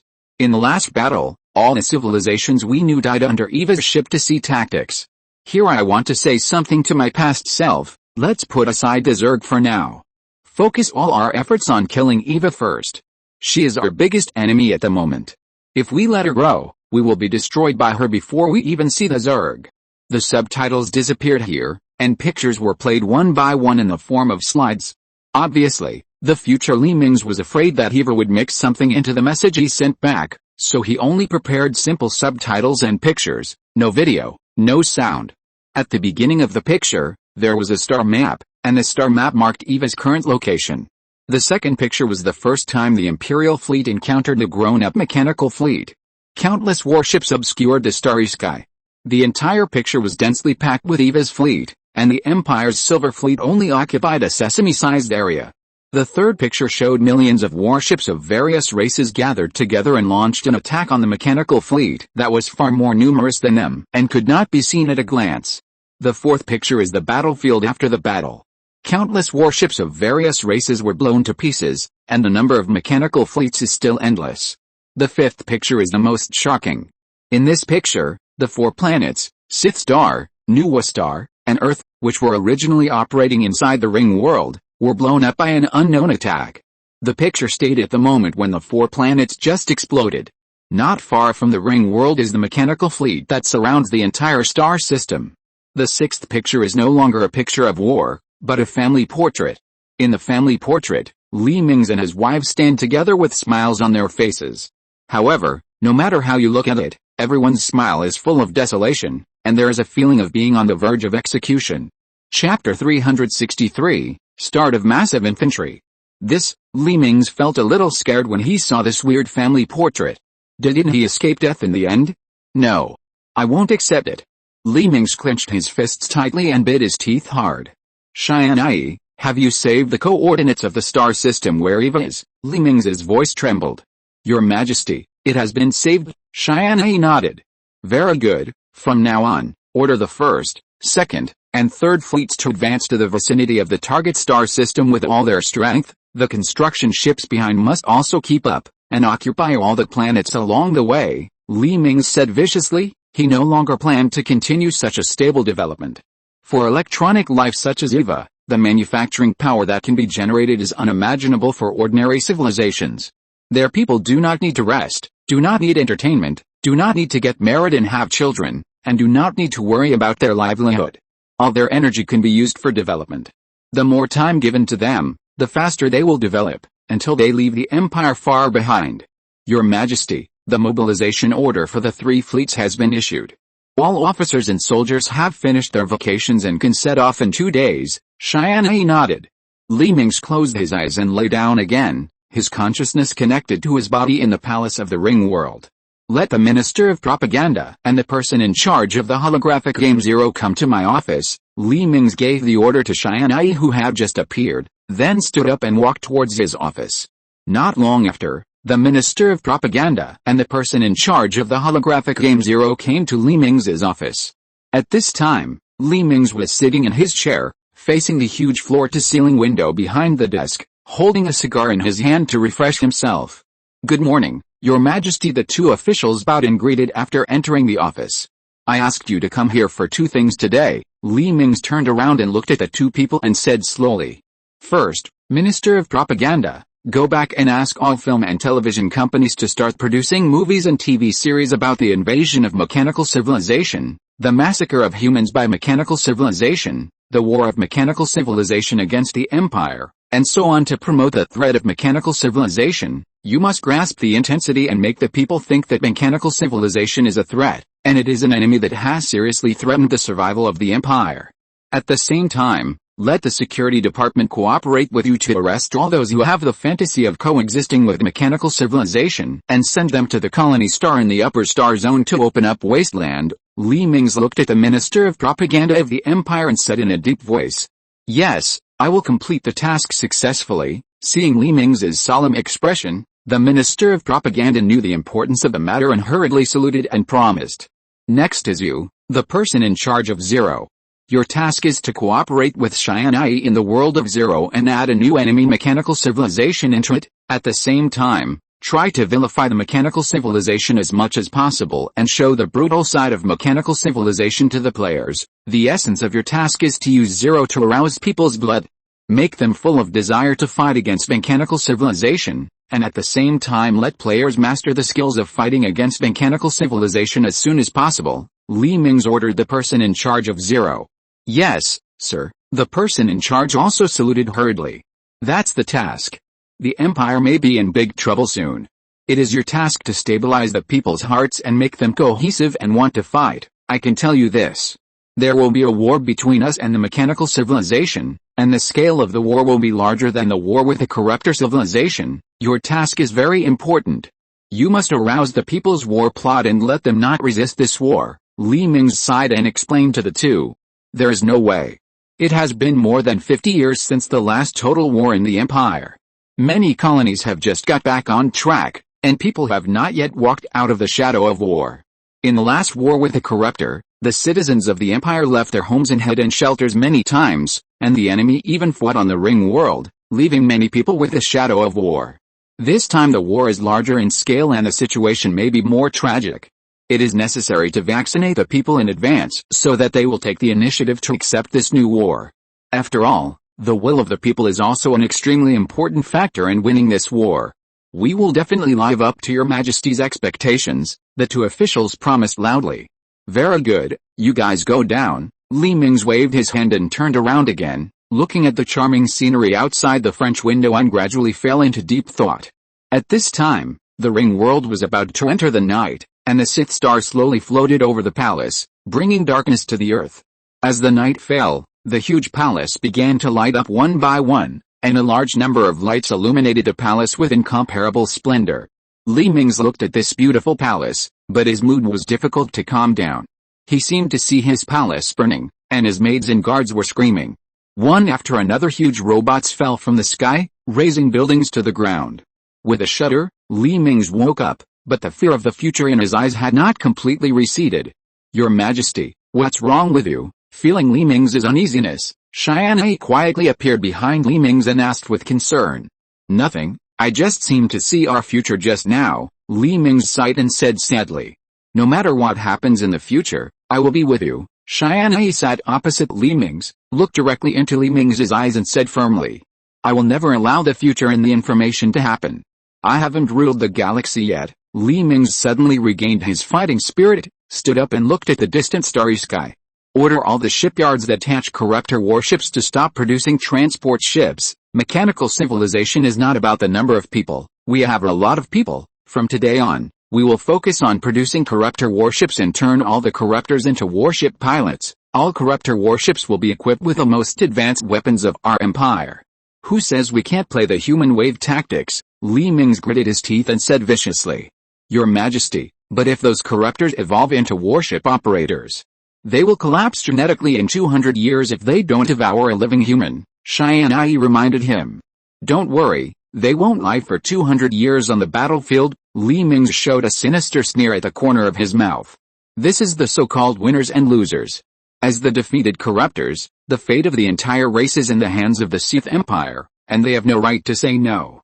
Soon, the corruptors on various colonies who were isolated for physical labor were gathered together. One by one, the young and middle-aged corruptors were selected and pulled onto the transport ship, flying towards the depths of the starry sky. In the depths of the starry sky, a brainwashing center under construction is waiting for them.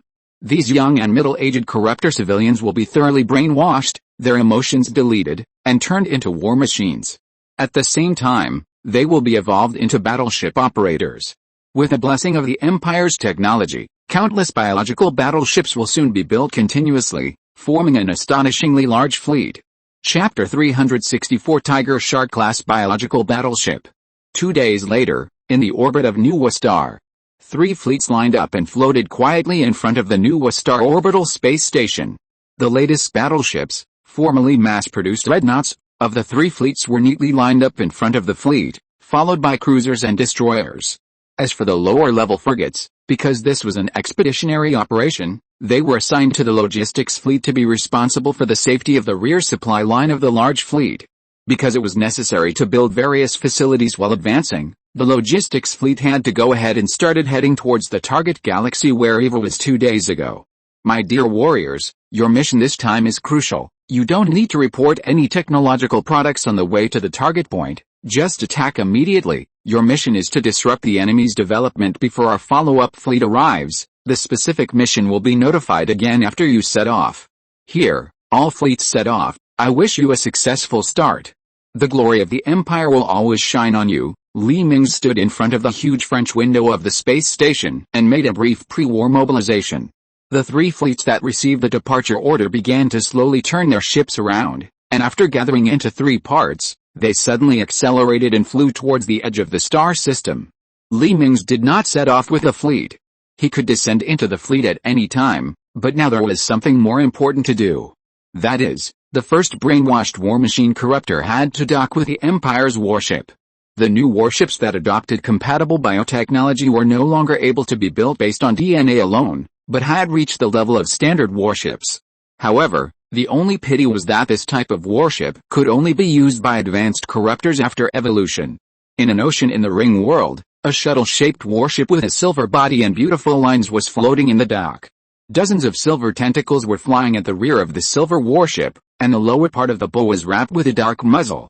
As the final product of the fusion of Empire technology and corruptor technology, this warship combines the advantages of the Empire's warships, such as strong attack and defense, and the corruptor's warships, such as low cost and fast construction speed. The new corruptor battleship Tiger Shark class, which is a combination of biological skeleton, alloy armor and mechanical equipment, was born after decades of running in. The Tiger Shark-class battleship uses a beam cannon of the Imperial battleship's secondary gun level and 5 mass acceleration cannons hidden under the armor to deal with light armored targets. In addition to the main gun firepower comparable to half a cruiser's salvo, the 40 tentacles waving at the tail of the Tiger Shark-class battleship are not decorations, but small beam cannons used to intercept missiles and other weapons. In addition to being able to be used as a close-in defense gun interception weapon, this beam cannon can also be used as an anti-aircraft gun to pose a huge threat to fighter planes. In terms of power, the Tiger Shark-class battleship is equipped with the Empire's conventional power and hyperspace jump engine. In terms of shields, the shields of each Tiger Shark-class battleship only reach the shield strength of the Imperial destroyer due to the internal space and function of the battleship. However, its internal armor absorbs the advantages of the corruptor battleship, can absorb a large amount of damage caused by energy, and its defense is nearly twice as high as the armor of the Imperial battleship. This is the advantage of the biological battleship. Your Majesty, the pilot of this experimental ship has come out. Qiuyu behind Li Mingze suddenly pointed at the silver spaceship flying in the sky in the distance. A few minutes later, the silver spaceship hovered and slowly landed on the dock platform where Li Mingze and Qiuyu were. The huge landing gear of the spaceship was firmly buckled on the ground of the dock, and a young man in a white tights walked out of the spaceship under the escort of a team of soldiers. "Long live your majesty," a group of soldiers and the escorted young man walked up to Li Mingze and saluted. When the young man looked at Li Mingze, he could clearly see that the man had a blank expression and no spirit in his eyes. "Your majesty, let's start the experiment," Qiuyu reminded him from the side. "Yes, let's start the experiment," Li Mingze nodded and retreated to the control room on the side. The young man was escorted to the spaceship by the soldiers. When the young man walked under the spaceship, the soldier beside him saluted and turned away. 001, you can enter the battleship. As the voices of several scientists came from not far away, the young man nodded slightly. "Yes, sir." As the man's body was swept by a green light, the tentacles on the spacecraft suddenly stretched down, rolled up the man and sent him to the back of the battleship. A few seconds later, the silver armor on the back of the battleship opened to both sides, revealing a passage that could accommodate 2 people. The young man walked into the passage without hesitation. The battleship's cockpit was empty with nothing, only hundreds of small tentacles that were constantly wriggling and the surrounding flesh walls. After the young man entered the cockpit, these small tentacles wrapped the man up and connected together along the mental connection port on the man's head. From the dock platform, the originally lifeless Tiger Shark-class battleship suddenly seemed to have vitality. Dozens of compound eyes wrapped in thick protective glass opened from several protrusions on the battleship. This artificial biological compound eye can use weak light to detect all unique objects in sight, such as battleships. At the same time, blue electric lines began to light up on the battleship. These lines were not decorations, but were made to dissipate heat for the battleship's energy-absorbing mechanism. When the battleship is attacked too much, these electric lines will convert the heat generated by the battleship's energy-absorbing organization into high-energy lasers and emit them from the gaps. Although this laser will lose its power when it leaves the battleship tens of meters away, because of its huge area, it consumes a lot of energy, and the attack energy that the battleship can absorb can be increased by 1 level. Very good, very good. Li Mingze looked at the handsome Tiger Shark-class battleship and nodded with satisfaction. This appearance is in line with the aesthetics of normal people. It turns out that the Corruptor's battleship is so ugly that it is unbearable to look directly at it. The main gun energy circuit is normal. The secondary gun energy circuit is normal. The hyperspace module is normal. The thruster module is normal. And all modules are normal. We succeeded. Several major scientists responsible for the development of the Tiger Shark-class battleship hugged each other and burst into tears with excitement. Your Majesty, we have solved the problem of biological warship gene compatibility. Now this kind of warship can be officially mass-produced. A scientist loosened his arm and came to Li Mingze to report. Tianyi, start transferring all spacecraft manufacturing facilities to the manufacture of this kind of warship. Let's start with a total of 10 million ships. Li Mingze waved his hand and said a number that stunned everyone. The early stage is laid, and it's time to start. If you're listening to this novel on a channel other than Fanfic World, it means they downloaded and uploaded it without effort. We cordially invite you to visit our channel, Mundo Fanfic Novelis. There you'll find the original version of this story and you can explore many other novels of various genres. We're waiting for you to immerse yourself in a world of incredible novels. Chapter 365. Not enough. Your Majesty. Isn't this number a bit too much? After all, the current cost is not comparable to the original Corruptor warships, and the combat effectiveness is far stronger than the original Corruptor frigates, Qiuyu said in surprise. This number is not much? Send all the Corruptors except those who have been sent for brainwashing to build new biological docks. Li Mingze raised his hand and made a gesture to stop talking. There is no way. In order to build 10 million Tiger Shark-class warships, the existing shipbuilding facilities are far from enough.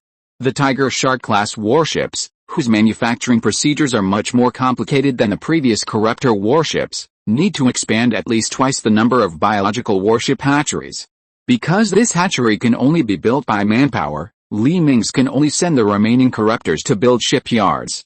Once these shipyards are completed, the Empire can produce up to 1 million Tiger Shark-class warships in a month. By then, EVA's mechanical civilization will be easy to capture. Thinking of this, Li Mingze couldn't help but want to laugh wildly. Fortunately, his reason overcame him and prevented him from making a fool of himself. Not enough, Your Majesty, the number of these warships is not enough, Tianyi suddenly said in Li Mingze's mind. Oh? Why? Li Mingze pretended to be looking at the scenery of the shipyard and walked to the side to communicate with Tianyi. They don't know this message from the future. All the soldiers who have been exposed to this message have been forcibly deleted by me. Although this method has significant side effects, it is much better than killing them. So, now except for the two of us, no one knows about Eva. They have not seen any fragments of this information and cannot judge the true strength of the mechanical civilization. The real reason why they can be invincible is that for Eva, as long as it can escape a spaceship carrying Eva's clone, their civilization may be resurrected again. This means that we still need a large number of spaceships to block Eva's borders so that she can't escape. Tianyi's tone was a little heavy. Do you have any solution? Li Mingze asked in a deep voice in his mind. I decoded two special devices from the subtitles and pictures sent back from the future. The first is a super-large space interference device, which can interfere with hyperspace flight within several light years or any device that uses space for superluminal flight. With the help of this device, we can use warships to surround Eva's location. Eva, who has lost the superluminal jump, can only fly normally. She can't escape from our palm. The second is a device that can detect the location of electronic life. This device can scan the coordinates of artificial intelligence life within a light year. With these two devices, Eva can't escape, Tianyi said coldly. As soon as the voice fell, two holograms of equipment manufacturing drawings appeared in front of Li Mingze. From the hologram, it can be seen that this is a product of the combination of biotechnology and electronic technology. Immediately order the production department to start building these two devices. Li Mingze nodded, turned around and walked back to Qiyu again. Is there any other way to expand the fleet? Li Mingze was about to ask Qiyu. But he suddenly seemed to think of something. And immediately cut off the connection with this body and disappeared in the dock. Guards, come and send His Majesty's body back to the hibernation chamber. Qiyu helplessly held up Li Mingze's fallen body. At the other end of the Milky Way, Red Dot, who was leading the alien fleet towards the Republic of Andorra, suddenly received an urgent communication from Li Mingze.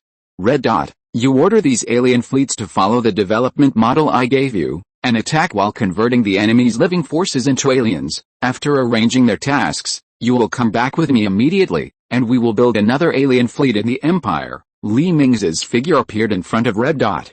Red Dot roared twice in dissatisfaction to vent, and then obediently assigned the alien fleet its own development tasks, and then was cut off from the palace by Li Mingze and returned to the main body of the palace.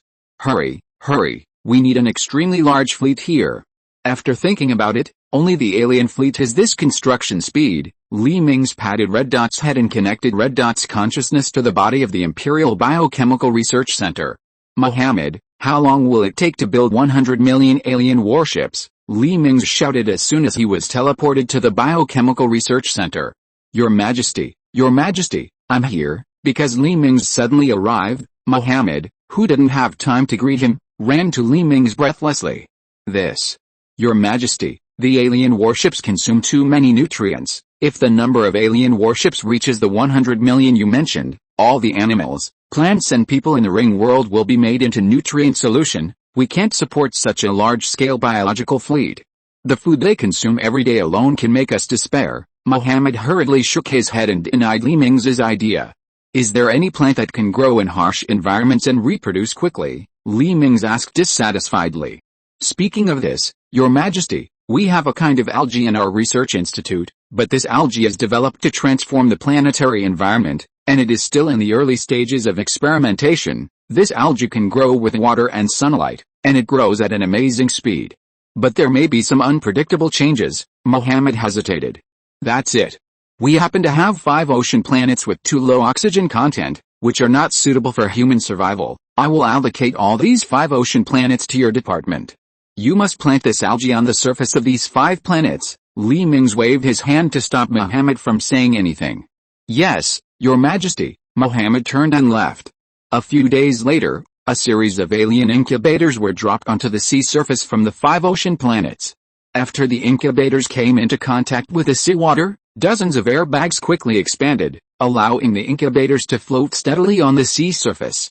At the same time, tentacles extended toward the land under the sea surface until they drilled into the soil and fixed the incubator on the sea surface at this position.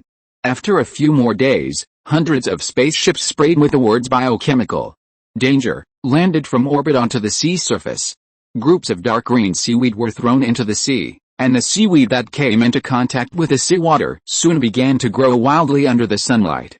Countless green seaweed began to cover the sea surface. Chapter 366 Ambush. In just a few days, a thick layer of green seaweed had already covered the 5 ocean planets. Tens of thousands of drones were flying low over the sea, dragging a huge trawl net at their tails, scooping up the seaweed on the sea surface into the net. When the huge trawl net was full, the drones pulled up to the sky, carrying the full trawl net and flying towards the incubator on the planet. At this time, dozens of transport ships floating on the sea surface had appeared next to the incubator. These transport ships had been specially modified to be able to convert seaweed into nutrient solution for the incubator. The drones in the sky lined up above dozens of transport ships, opened the trawl nets at the bottom, poured all the collected seaweed into the huge open cabins of the transport ships, and flew away again. When the seaweed arrived in the cabin, it was converted into nutrient solution and flowed into the incubator through huge transparent pipes connected to the incubator. The incubator, which had obtained a large amount of energy, began to produce battleship alien eggs frantically. The waiting drone will drag the eggs with umbilical cords to the open space nearby and stack them neatly, waiting for the hatching of these battleship aliens. There are hundreds of such hatching bases on the entire ocean planet, and each hatching base can produce 2,000 battleship alien eggs a month. 3 months later, when the Empire was in full swing in expanding its military, 3 fleets jumped out of hyperspace and arrived at the periphery of the star system, 2 light-years away from the coordinates of the EVA fleet recorded in the future information. Calling headquarters, we are the first fleet. We did not find any trace of enemy troops near the target point, Lei Ming reported after connecting to the holographic communication with the Empire.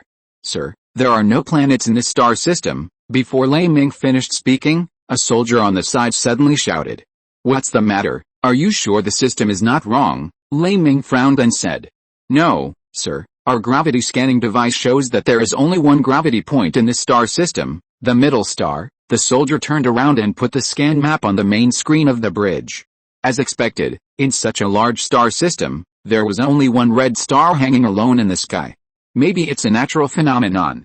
Let's continue to the next star system. Lei Ming felt that something was wrong, but he couldn't tell what the problem was. You 3 fleets are on alert and ready to fight at any time. Lei Ming's, who was on the other end of the holographic intercom, felt nervous, as if he had thought of something, and ordered Lei Ming. Yes, Your Majesty, all warships listen to the order, enter combat status immediately. Be on guard against possible enemies, target the next star system, and move forward. After receiving the commander's order, the warships of the First Fleet began to slowly turn their bows and fly towards the next jump entry point.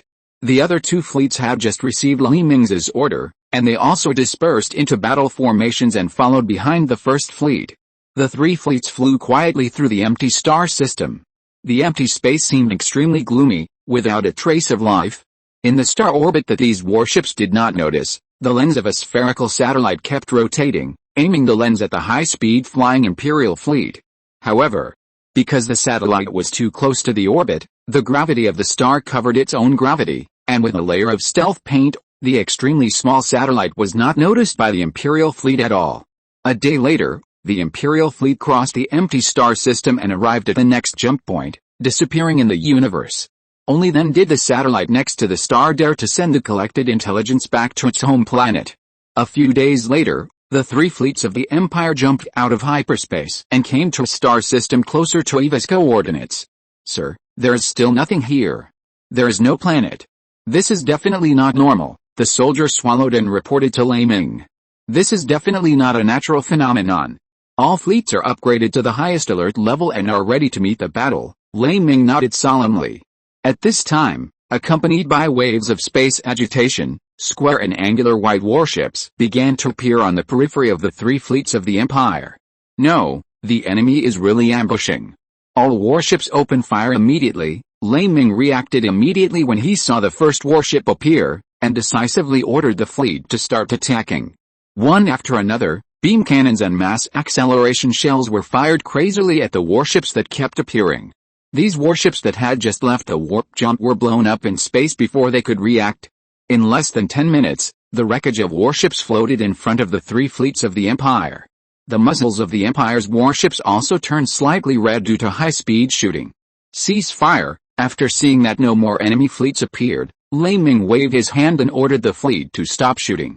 Report to the Empire headquarters. We have been ambushed in a star system 1.2 light-years around the target point. The number of enemies is too small and they appear one after another, and the density of our concentrated fire is too high.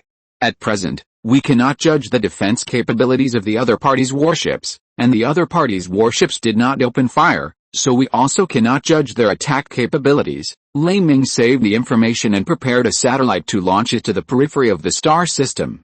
Then the fleet entered a signal silent state, and the lights of all warships were turned off. A layer of faint holographic images wrapped the three fleets of the Empire, and the three fleets disappeared from the universe. This is exactly the stealth mode of the Imperial fleet. The satellites launched previously will send signals to the Empire only after the fleet leaves, which can effectively prevent the fleet from exposing its coordinates. In the star orbit of this star system, another spherical satellite seemed to have lost its target and kept scanning the entire star system in a panic, hoping to find the figure of the Imperial fleet. However, the Empire's fleet has been hidden in the barrier of the holographic image, and has lost its visual figure. The satellite that relies on optical equipment for exploration has suddenly lost its target. After a few hours, the satellite reluctantly sent a message back to the mother star that the target was lost. After the message was sent out, the satellite was finally exposed to the side of the Imperial fleet. Mingze, Yu Yun and Wang Rongtao were shocked.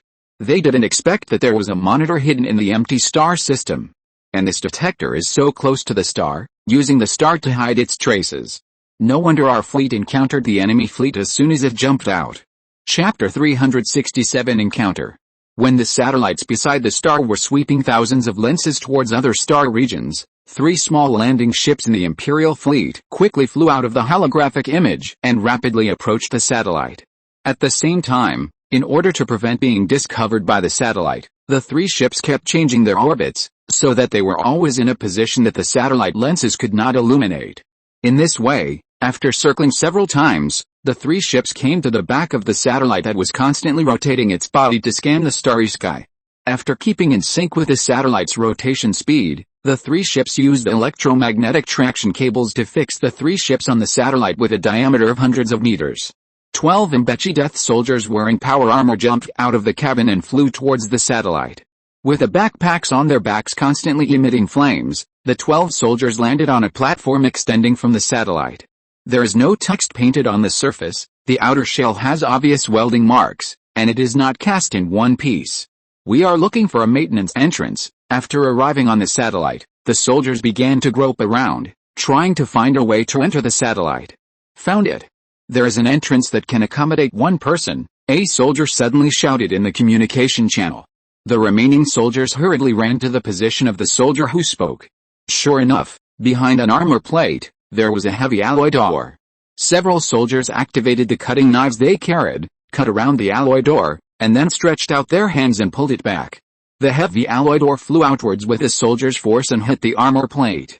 Many soldiers clearly saw a white face behind the door that had just turned around and had no expression, following the tactical lights of the assault rifles. Many soldiers hurriedly aimed their rifles at this human who was pale and somewhat inhuman. Eva JJ 2341's mission is over and it is returning to the mother's embrace. As the white figure's lip language was translated by everyone's terminal, the white figure suddenly exploded into a pool of powder. A moment later, the satellite also exploded violently. The core of the nuclear reactor that drove it was detonated, and the entire satellite turned into a huge fireball and disappeared into the universe. No one cared about the lives of the 12 death-defying soldiers and the ambitions on the 3 transport ships. The people in the bridge only knew that this white thing that was as big as a human was definitely not a human. Mingze, as a veteran who had performed missions on Earth, knew who this so-called Eva was. He also instantly understood the truth of Mingze's so-called war with the mechanical civilization. Now their 3 fleets are heading to the artificial intelligence Eva that slipped away from the Empire and the Pilgrim civilization. Soon, What happened here was reported to Li Mingze. Unlike everyone else's thoughts, the first thing Li Mingze thought of was that the pilgrim civilization that chased him away had failed? Was it destroyed? How could it be gone before he had avenged it? Otherwise, it would be impossible for decades without catching Eva, who didn't even have hyperspace. He didn't know that the pilgrim civilization fleet he wanted to step on had only one super mothership left. And this mothership was trapped in the time ring in the black hole and couldn't extricate itself. However, after decades of efforts and attempts by the pilgrim prophet, the speed at which the mothership reassembles and disappears is getting slower and slower, which means that it has begun to leave the time loop. As the distance from the core gets farther and farther, the pilgrim prophet believes that he will eventually be able to get rid of the power of this damn time loop and return to the universe. After dealing with the satellites next to the star, Li Mingze issued new orders to the three fleets. The three fleets tried not to clash head-on with Eva's fleet, and mainly adopted harassment tactics, hit and run, and retreated when the enemy outnumbered us, and specifically attacked the resource collection link of this mechanical civilization, destroying their resource collection, curbing her development, and buying time for the construction of the Imperial biological fleet and the alien fleet. The three fleets that received the order maintained their battle formation and jumped into hyperspace again. However, this time the Empire's fleet no longer rushed to the coordinate point in a straight line, but made a circle from the outside and cut into the target star system from the opposite side of the position where they were originally going to appear. In order to prevent being discovered by satellites along the way, the three fleets deliberately separated 5 warships, cleared all the star systems around the target star system, and completely destroyed the warning satellites next to the star. After losing these warning satellites, Eva knew nothing about what happened in the surrounding star systems. In order to conceal herself, Eva did not dare to make a scanning radar, fearing that she would be discovered by the Empire or the Pilgrim civilization. Until now, she regretted why she did not study scanning radars, but equipped all optical detection equipment. More than 10 days later, the three fleets that had been unimpeded all the way had circled behind the star field where Eva was located. The original direction of travel was considered to be the front. During these 10 days, Eva continued to launch satellites to the surrounding star systems, but they were all destroyed by the Imperial warships that stayed behind. Fearing that the fleets would be defeated one by one, Eva could only stay in her base camp, that is, the star system where Eva was located and the 3 directly governed star systems around it. 2 days later, the 3 fleets of the Empire jumped out of hyperspace and arrived at one of the 3 star systems directly under Eva's jurisdiction. The patrol fleet that was patrolling in the star system immediately found the target, and the remaining fleet started warp speed and rushed towards the Imperial fleet. "Sir, we found a large number of superluminal targets approaching, 1 million, 5 million, 10 million, 15 million, as the soldiers in charge of the detectors broke out the number of enemies. Li Ming and the other 2 broke out in cold sweat. "Launch all torpedoes and missiles, start laying floating mines, and the entire fleet begins to retreat," Li Ming shouted loudly into the intercom. "Are you kidding me? There are so many fleets on the opposite side. Are you going to stay here and die? What's more, you don't know the combat capabilities of the other side's warships at present." "Yes, sir." Missiles and torpedoes shot out from the fleet's warships one after another, shooting towards the direction where the mechanical fleet is approaching. After the 3 fleets fired the missiles and torpedoes, they immediately dropped the floating mines on the ground and retreated into hyperspace. After they left, the mechanical fleet continued to fly and collided with the missiles and torpedoes. Because these spacecraft were originally flying at superluminal speeds in the real universe, this flight mode could be attacked by real weapons. So it was obvious what the consequences would be after these spacecraft collided with the missiles launched by the Imperial fleet. Chapter 368, Encirclement. Brilliant fireworks bloomed in space, and countless pieces of spaceships broke away from the warp and flew in all directions. The large amount of energy generated by the missile explosion shattered the space bubble wrapped around the surface of the mechanical warship for superluminal flight. The energy and fragments generated by the explosion are fatal to superluminal aircraft exposed to the real universe. In just 2 seconds, the entire star field was filled with countless pieces of spaceships. If these missiles were replaced with asteroids, they would not have any effect. Because the only way to break the space bubble is to use a large amount of pure energy to overload it, and the asteroids that can be found everywhere in the universe do not have this kind of pure energy released instantly. This is also the reason why warp jumps can be used, but Evil did not expect that the Imperial fleet, which had long turned energy weapons into practical use, was actually equipped with backward weapons such as missiles. You must know that it is almost impossible for beam cannons to aim at warships traveling at superluminal speeds. The only natural enemy of this space bubble is missiles. No one expected that this time the Empire's hasty salvo directly eliminated millions of mechanical warships. Unfortunately, the three fleets of the Empire had already entered hyperspace at this time, and were unaware of what was happening in reality.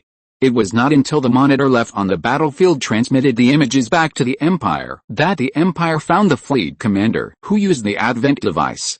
The three fleets then realized how much damage the missiles they had hastily launched had caused to EVA's mechanical warships. But now they are too far away from the star system, and it will take half a day to rush back. It's too late. According to the detection of the monitor, there are tens of millions of enemy warships in superluminal motion. Use all the materials in stock to manufacture missiles. After the missiles are manufactured, enter the next star system immediately. We are going to have a guerrilla war. Lei Ming pondered for a moment and made up his mind to slowly eat away at EVA's manpower. Because the Empire's material transmission transfer station has not been built next to the EVA star field, the current Imperial fleet is in a state of no supply. After all the stored materials are used to build missiles this time, the Imperial fleet will lose the ability to continue to manufacture physical weapons. This attack will be the last attack of the three Imperial fleets. After the attack, they will withdraw to the area where they can receive material transmission. A few days later, the three Imperial fleets turned all their supplies into various missiles. The missiles were densely packed in all the magazines and warehouses in the warships. All troops set out. Activate the approach jump mode near the target planet where the enemy gathers. Finally waiting for this moment, Lei Ming, Ye Yun, and Wang Rongtao were full of expectations for the next battle. With the three people's orders, the three fleets once again jumped into the hyperspace in the direction of EVA's star field. Hyperspace concealment device activated. Start covering the hyperspace signal. We have 30 minutes to reach the battlefield. The atmosphere in the flagship bridge gradually became tense.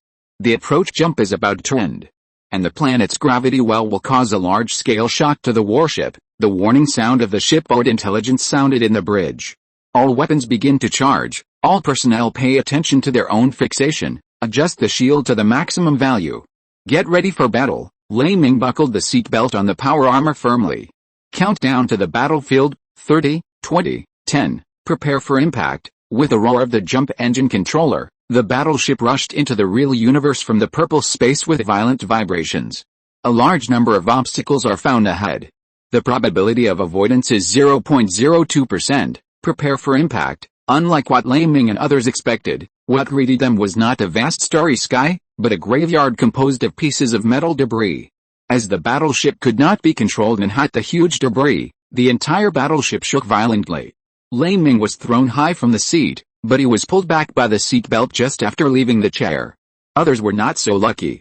Although everyone was fixed to the floor with a magnetic adsorption device at the bottom of the power armor, the violent vibration still made them unable to hold on to the fixed objects, and many people directly hit the hard wall. Report a loss. Lei Ming calmed down and ordered loudly. All the warships collided, and all the shields failed. All the warships' maneuverability is 0. We are now huddled together and unable to move. Other than that, there is no loss. Lei Ming breathed a sigh of relief after hearing the report. It seems that the shields of each warship offset the energy generated by the collision. It's just that all the warships were huddled together, and no more serious collision occurred. Just when everyone breathed a sigh of relief, countless electromagnetic shells were fired at the three fleets of the Empire from the gaps and the huge wreckage around them, followed closely by missiles. No, there is an ambush. Lei Ming was shocked. Now all the warships of the Empire have lost their maneuverability. If they shrink here, they will be a huge target. Start emergency jump. Let's go. Lei Ming and Ye Yun decisively ordered the three fleets to start the energy storage of the hyperspace engine. However, during the period when the engine was storing energy, the Empire's warships could only shrink here and endure the saturation attack of the EVA fleet. The commander of the Empire would never have thought that in order to learn the movements of the Imperial fleet, EVA desperately sent spacecraft to the surrounding star systems regardless of losses, just to scan the star system within 1 second of being destroyed. After losing countless spacecraft, EVA successfully obtained the dynamics of the Imperial fleet. The Imperial fleet never expected that the mechanical warships would complete a simple scan in less than a second from appearance to destruction. One warship launched a scanning wave and was destroyed, the second came to receive the scanning wave and was destroyed, the third received the analysis data, and the fourth transmitted the data back to EVA's host. It was by this method that EVA, who had mastered the dynamics of the Imperial fleet, decisively dragged 5 large space cities to the most likely positions of the Imperial fleet and detonated them. The fragments of the space city with a diameter of hundreds of kilometers successfully blocked most of the starry sky after being detonated. And the huge wreckage encountered by the Imperial fleet after jumping out of hyperspace was one of the 5 detonated space cities. At this time, countless shells and missiles were getting closer and closer to the Imperial fleet. The outer warships of the fleet used their close-in weapons to continuously intercept the incoming shells and missiles. However, the number of enemy shells and missiles was too great, and the missiles and shells intercepted by the Imperial fleet were just a drop in the ocean. Chapter 369 Biological Fleet Attacks. Aim at the cracks and fire all the missiles. Don't leave any alive. Lei Ming made up his mind when he saw that the outermost warships were constantly destroyed by missiles and shells that broke through the defense network. The enemy relied on the wreckage of the space city for cover, and would definitely not show up before the Empire's warships were completely wiped out. Instead of taking the missiles to the grave in the end, it is better to fight with all your strength, and there may be a glimmer of hope. The warships that received the order fired all the missiles in their missile nests. After being gently pushed out of the launch nests, these missiles nimbly passed through the gaps between the Empire's warships and flew towards the cracks and the wreckage that surrounded the fleet.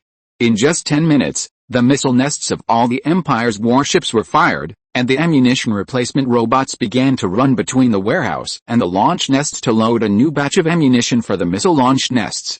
The flying missiles also began to meet the missiles and shells fired by the EVA fleet.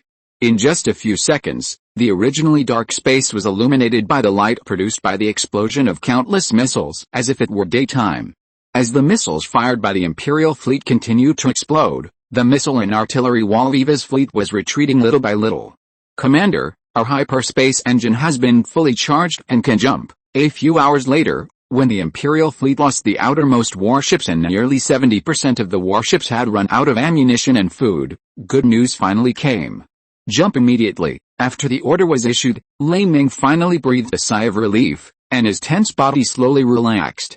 As the emergency jump button was pressed, the Imperial fleet disappeared into space, leaving behind countless wreckage of warships that had not yet been completely wiped out. Seeing the Imperial fleet's emergency jump into hyperspace, EVA, as a former shipboard intelligence of the Parker Alliance, knew that after the Imperial fleet's emergency jump into hyperspace, it would take several months for it to return to the real universe. At this time, the defense force in the Sith Empire must be the weakest. EVA decisively decided to pursue the victory and completely destroy the Sith Empire, turning the 3 Imperial fleets into wandering fleets without any supplies and repairs. By then, it would be as easy to crush them as it would be to crush an ant. 20 million mechanical warships quickly gathered together and leapt in the direction from which the Imperial fleet came. What EVA didn't know was that after the Empire's 3 fleets arrived in her star region, the first batch of Tiger Shark-class warships and alien warships had already assembled and began to fly to her star region. The first batch of completed joint fleets had up to 2 million Tiger Shark-class warships and 3 million alien warships. The fleet of 5 million warships was like a black cloud with no visible edge, blocking the sunlight on Nuwa Star. As a wormhole channel frame ship opened its circular hull, a wormhole composed of gray energy mist appeared in the center of the hull. One by one, the Tiger Shark-class warships and alien warships lined up and flew into the wormhole channel that had just been connected. This wormhole channel was specially prepared by the Empire to attack EVA's mechanical civilization. In order to reduce the fleet's consumption of a lot of unnecessary time on the way, so that the frontline combat support was affected, the Empire specially built a small wormhole high-speed channel frame ship that could only accommodate Tiger Shark-class warships. After this wormhole channel construction ship follows the logistics fleet to a star system, it will open a wormhole channel transfer station with the assistance of the solar space station built by the construction ship. As the logistics fleet continues to advance, the distance of the wormhole channel becomes farther and farther. When the first joint fleet is established and begins to set off for the star system where Eva is located, the Empire's wormhole high-speed channel has reached half the distance to Eva's star field. When Eva's fleet just set off, the Empire's joint fleet has already completed half the journey. From here to the Empire's star field is the first line of defense formed by the Empire's logistics fleet. Fortress space stations of various sizes are being built along the way. When the first joint fleet drags down Eva's mechanical fleet, the warships built by the Empire behind will continue to surge to the front line, and the fortresses in the defense line can also be built. A month later, the Empire's first joint fleet and Eva's mechanical fleet met in the same star system. Your Majesty, Eva's mechanical fleet is in front of us. Should we launch an attack? A soldier reported to Li Mingze sitting in the command seat. How many warships does the enemy have? Li Mingze asked with a shudder in his heart. The enemy has 20 million ships and ours has 5 million ships. The number of ships is very different. Should we use tactics to avoid them? No need. Immediately order the alien fleet to track the attack in front, and the Tiger Shark-class warships follow behind the alien warships. The fleet forms an assault formation and launches an attack on the enemy fleet. Li Mingze waved his hand without caring. In his opinion, these two warships are just cannon fodder that can be sacrificed at any time. The manufacturing factories of the two warships in the base camp in the rear are still expanding. Especially the ocean planets needed by the alien warships. Now the Empire can hatch alien warships on as many as 10 planets. The monthly warship production is as high as 2 million. For Li Mingze, the current 5 million warships are just 2 months of production after the expansion of production capacity. For interstellar wars that often last for several years or hundreds of years, 2 months is too short. As Li Mingze's order was transmitted to each ship, the alien warships formed a huge conical shield, covering the Tiger Shark-class warships behind them and rushing towards Eva's fleet. Soon, Eva's mechanical fleet began to fire wildly at the alien fleet. The alien fleet, which lacked long-range attack means, could not fight back at all, and could only passively use the acid in its body to dissolve the incoming missiles and shells. Soon a large number of missiles and shells broke through the defense line and crashed into the alien fleet. These kinetic weapons happened to hit the dead spot of the alien warship's energy-absorbing armor, and soon a large number of alien warships could not hold on and were blown up into a cloud of blood mist in the air. However, the Tiger Shark-class warships behind them soon entered the range. And beam cannons mixed with mass-accelerating shells crashed into the enemy fleet. The two sides continued to fire back and forth. Li Mingze soon discovered that although the combat effectiveness of the mechanical fleet warships was not as good as the Tiger Shark-class warships, their number was too large to make up for the shortcomings in combat effectiveness, and instead formed fire suppression on the alien warships and Tiger Shark-class warships. As time went on, the number of the Empire's fleets that perished was twice as fast as Eva's fleet. If this continued, the Empire's joint fleet would be completely wiped out in this battle. Order the Tiger Shark-class warships to immediately disperse and transform into an encirclement formation, and the alien warships will crash into the enemy fleet for a boarding battle. Li Mingze seemed to have made up his mind and ordered with the gritted teeth. Chapter 370, Die Together? The Imperial Combined Fleet, which had originally formed a shield-shaped battle formation, immediately began to change its formation. The alien warships accelerated forward and gathered together, shooting towards Eva's fleet like sharp arrows. The remaining Tiger Shark-class warships spread out in all directions, surrounding Eva's fleet from all 4 directions, like a large net spread out. Your Majesty, you want to? Qiyu said uncertainly as if she had guessed something. Yes, it's what you think. Li Mingze nodded and stretched out his hand to lift a glass cover on the console in front of him. At this time, the alien warships had finally broken through to Eva's fleet after losing a large number of warships. The fleets of both sides soon entangled together, and the Empire's alien warships kept interweaving in Eva's fleet, and from time to time they would spit acid at a warship at close range. Goodbye, Li Mingze showed a sneer at the corner of his mouth, and stretched out his hand to press the red button that had been exposed. A red shell was fired from the Michigan, where Li Mingze was sitting, and it quickly crashed into the 2 fleets that were entangled. Eva 001, who was controlling the fleet, also discovered the huge red shell flying towards her. She instinctively felt something was wrong and began to order the fleet to disperse. However, the alien warships that had already mixed in Eva's fleet made it impossible for her fleet to disperse. Even if the outer warships wanted to disperse, they would be driven back by a few shells from the surrounding Empire Tiger Shark-class warships. Suddenly, tens of thousands of alien warships in the center of Eva's fleet gave up the fight and began to gather towards the center of Eva's fleet. This move confused Eva 001, and she couldn't figure out what the Empire's warships were going to do. What happened next was even more incomprehensible to her. The alien warships that gathered together actually used their tentacles to entangle each other to form a huge sphere and rush towards the red light ball fired by the Empire. Under Eva 001's stunned eyes, the huge sphere formed by the alien warships collided with a red light ball. Soon she understood the significance of the Empire's alien warships' actions. As the red light ball hit the sphere composed of alien warships, a huge gravitational force erupted from the sphere. The original sphere began to collapse inward. The huge gravitational force began to suck the surrounding mechanical warships and alien warships inward. Because of the fight between the alien warships, Eva's fleet did not disperse in time, and almost all of them were exposed to the huge gravitational force. Countless warships on the battlefield began to slowly drift towards the center of the circle. The mechanical warships outside the gravitational circle were frantically spraying flames, trying to break free from gravity and escape.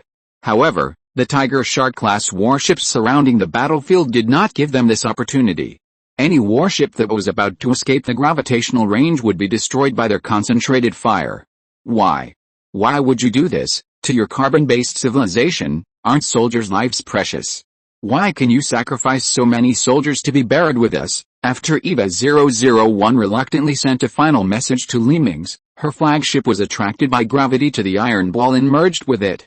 Tens of minutes later, only the Tiger Shark-class warships that formed a huge encirclement and the huge iron ball floating quietly in the air in the middle were left on the battlefield. The original 20 million mechanical warships and 3 million alien warships had disappeared. Your Majesty, all the enemy's warships have been destroyed. We have lost 320,000 Tiger Shark-class warships and all 3 million alien warships. Qiyu stood behind Mingze and said softly. Well, I understand. Order the remaining warships to continue to advance and push the battle line to the side of Eva's star field. Mingze nodded softly. He had no feelings for the corruptors and aliens in the lost warships. These warships were at best cannon fodder for the Empire. No matter how many casualties there were, they were just a string of numbers in his eyes. The remaining more than 1.6 million Tiger Shark-class warships gathered together again and flew towards Eva's star field. Located in the star system where Eva was, a huge metal sphere was orbiting the star in the star system. If you zoom in on the planets in this star system, you can see that these planets seem to have been bitten dozens of times by something, and the entire planet was covered with huge gaps. You can also see flashes in the gaps, and transport ships are constantly taking off and landing from these gaps. The current situation of one of the planets is the most miserable. The planet, which was not big to begin with, has been gnawed away for more than half, and the remaining small half is still densely covered with countless little ants. If Mingze and others saw this scene, they would understand why they encountered a star system without a single planet. The planets in these star systems have been dug out by Eva's troops and turned into countless mechanical fleets. After the fleet led by Eva 001 was completely destroyed, the metal planet that was originally quietly suspended in the orbit of the star suddenly lit up. With flames spurting out from its tail, the metal planet began to slowly leave its original orbit and move closer to the planets being excavated. Warships also began to fly out from the numerous planets and meteorite belts around it and approached the metal planet. Soon, hundreds of millions of white warships gathered next to the metal planet, and hundreds of millions of warships were densely packed around the metal planet like a thick cloud. Mother, I am willing to lead the fleet to go on the expedition myself. Eva 002 sent a message to the metal planet. To Eva 002, Eva 001, who was born half an hour earlier than her, has always been like an older sister. Now that her sister has been destroyed by the Imperial fleet, she has to avenge this hatred, even if it costs her life. No, you go together. Let the newly built fleet guard this place. For enemies like the Sith Empire, they must be completely eliminated. The metal planet suddenly connected the communication to the fleet, and Eva's voice appeared in many intelligent communication channels. Yes, Mother, many artificial intelligences replied in unison. The super fleet of hundreds of millions of warships composed of 5 fleets of 20 million warships was like a swarm of locusts, covering the sky and the sun and flying towards the edge of the star system. At this time, the remnants of the Empire's first combined fleet were also flying towards this fleet. It only took less than 10 days for the fleets on both sides to meet. On the other side, the Empire began to expand the production line of warships frantically, and a large number of civilian facilities began to be requisitioned by the Imperial military. All these actions confused the people. They didn't know what happened, and there was no news of enemy invasion. But soon, the highest level of war preparedness alarm sounded again, and a large number of civilian resources began to tilt towards the war. Many brothers asked me why I don't update more. I get dozens of subscriptions for one chapter now, which means I can earn $4 or $5 for one chapter. So I studied the new book and went to Victoria to fight drug trafficking. In fact, if it weren't for the rampant censorship in China, I really want to write a novel about going to Victoria to be a big drug lord, using that to corrupt America and a bunch of European running dogs, just like when Britain exported opium to China. It would be unsatisfactory if I didn't take revenge for this kind of revenge. It's very interesting to think about it. Chapter 371, Blockade before the defense line. People know that every time the highest level of combat readiness means that the Empire has a war with a civilization with a huge difference in combat power, so this time is no exception. Some people have deduced from the dynamics of the TV station during this period and the newly added mechanical races in the game that the outbreak of war with the Empire this time must be related to this so-called mechanical civilization. That's right. The reason for issuing a combat alert is that the Empire's gravity detector detected a large-scale gravity migration in the star field where EVA is located. One of the high-gravity units is moving faster than the speed of light in the direction of the Empire.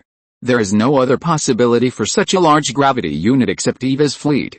And according to the estimated weight divided by the weight of EVA's mechanical warships, the astonishing value of about 100 million warships was obtained.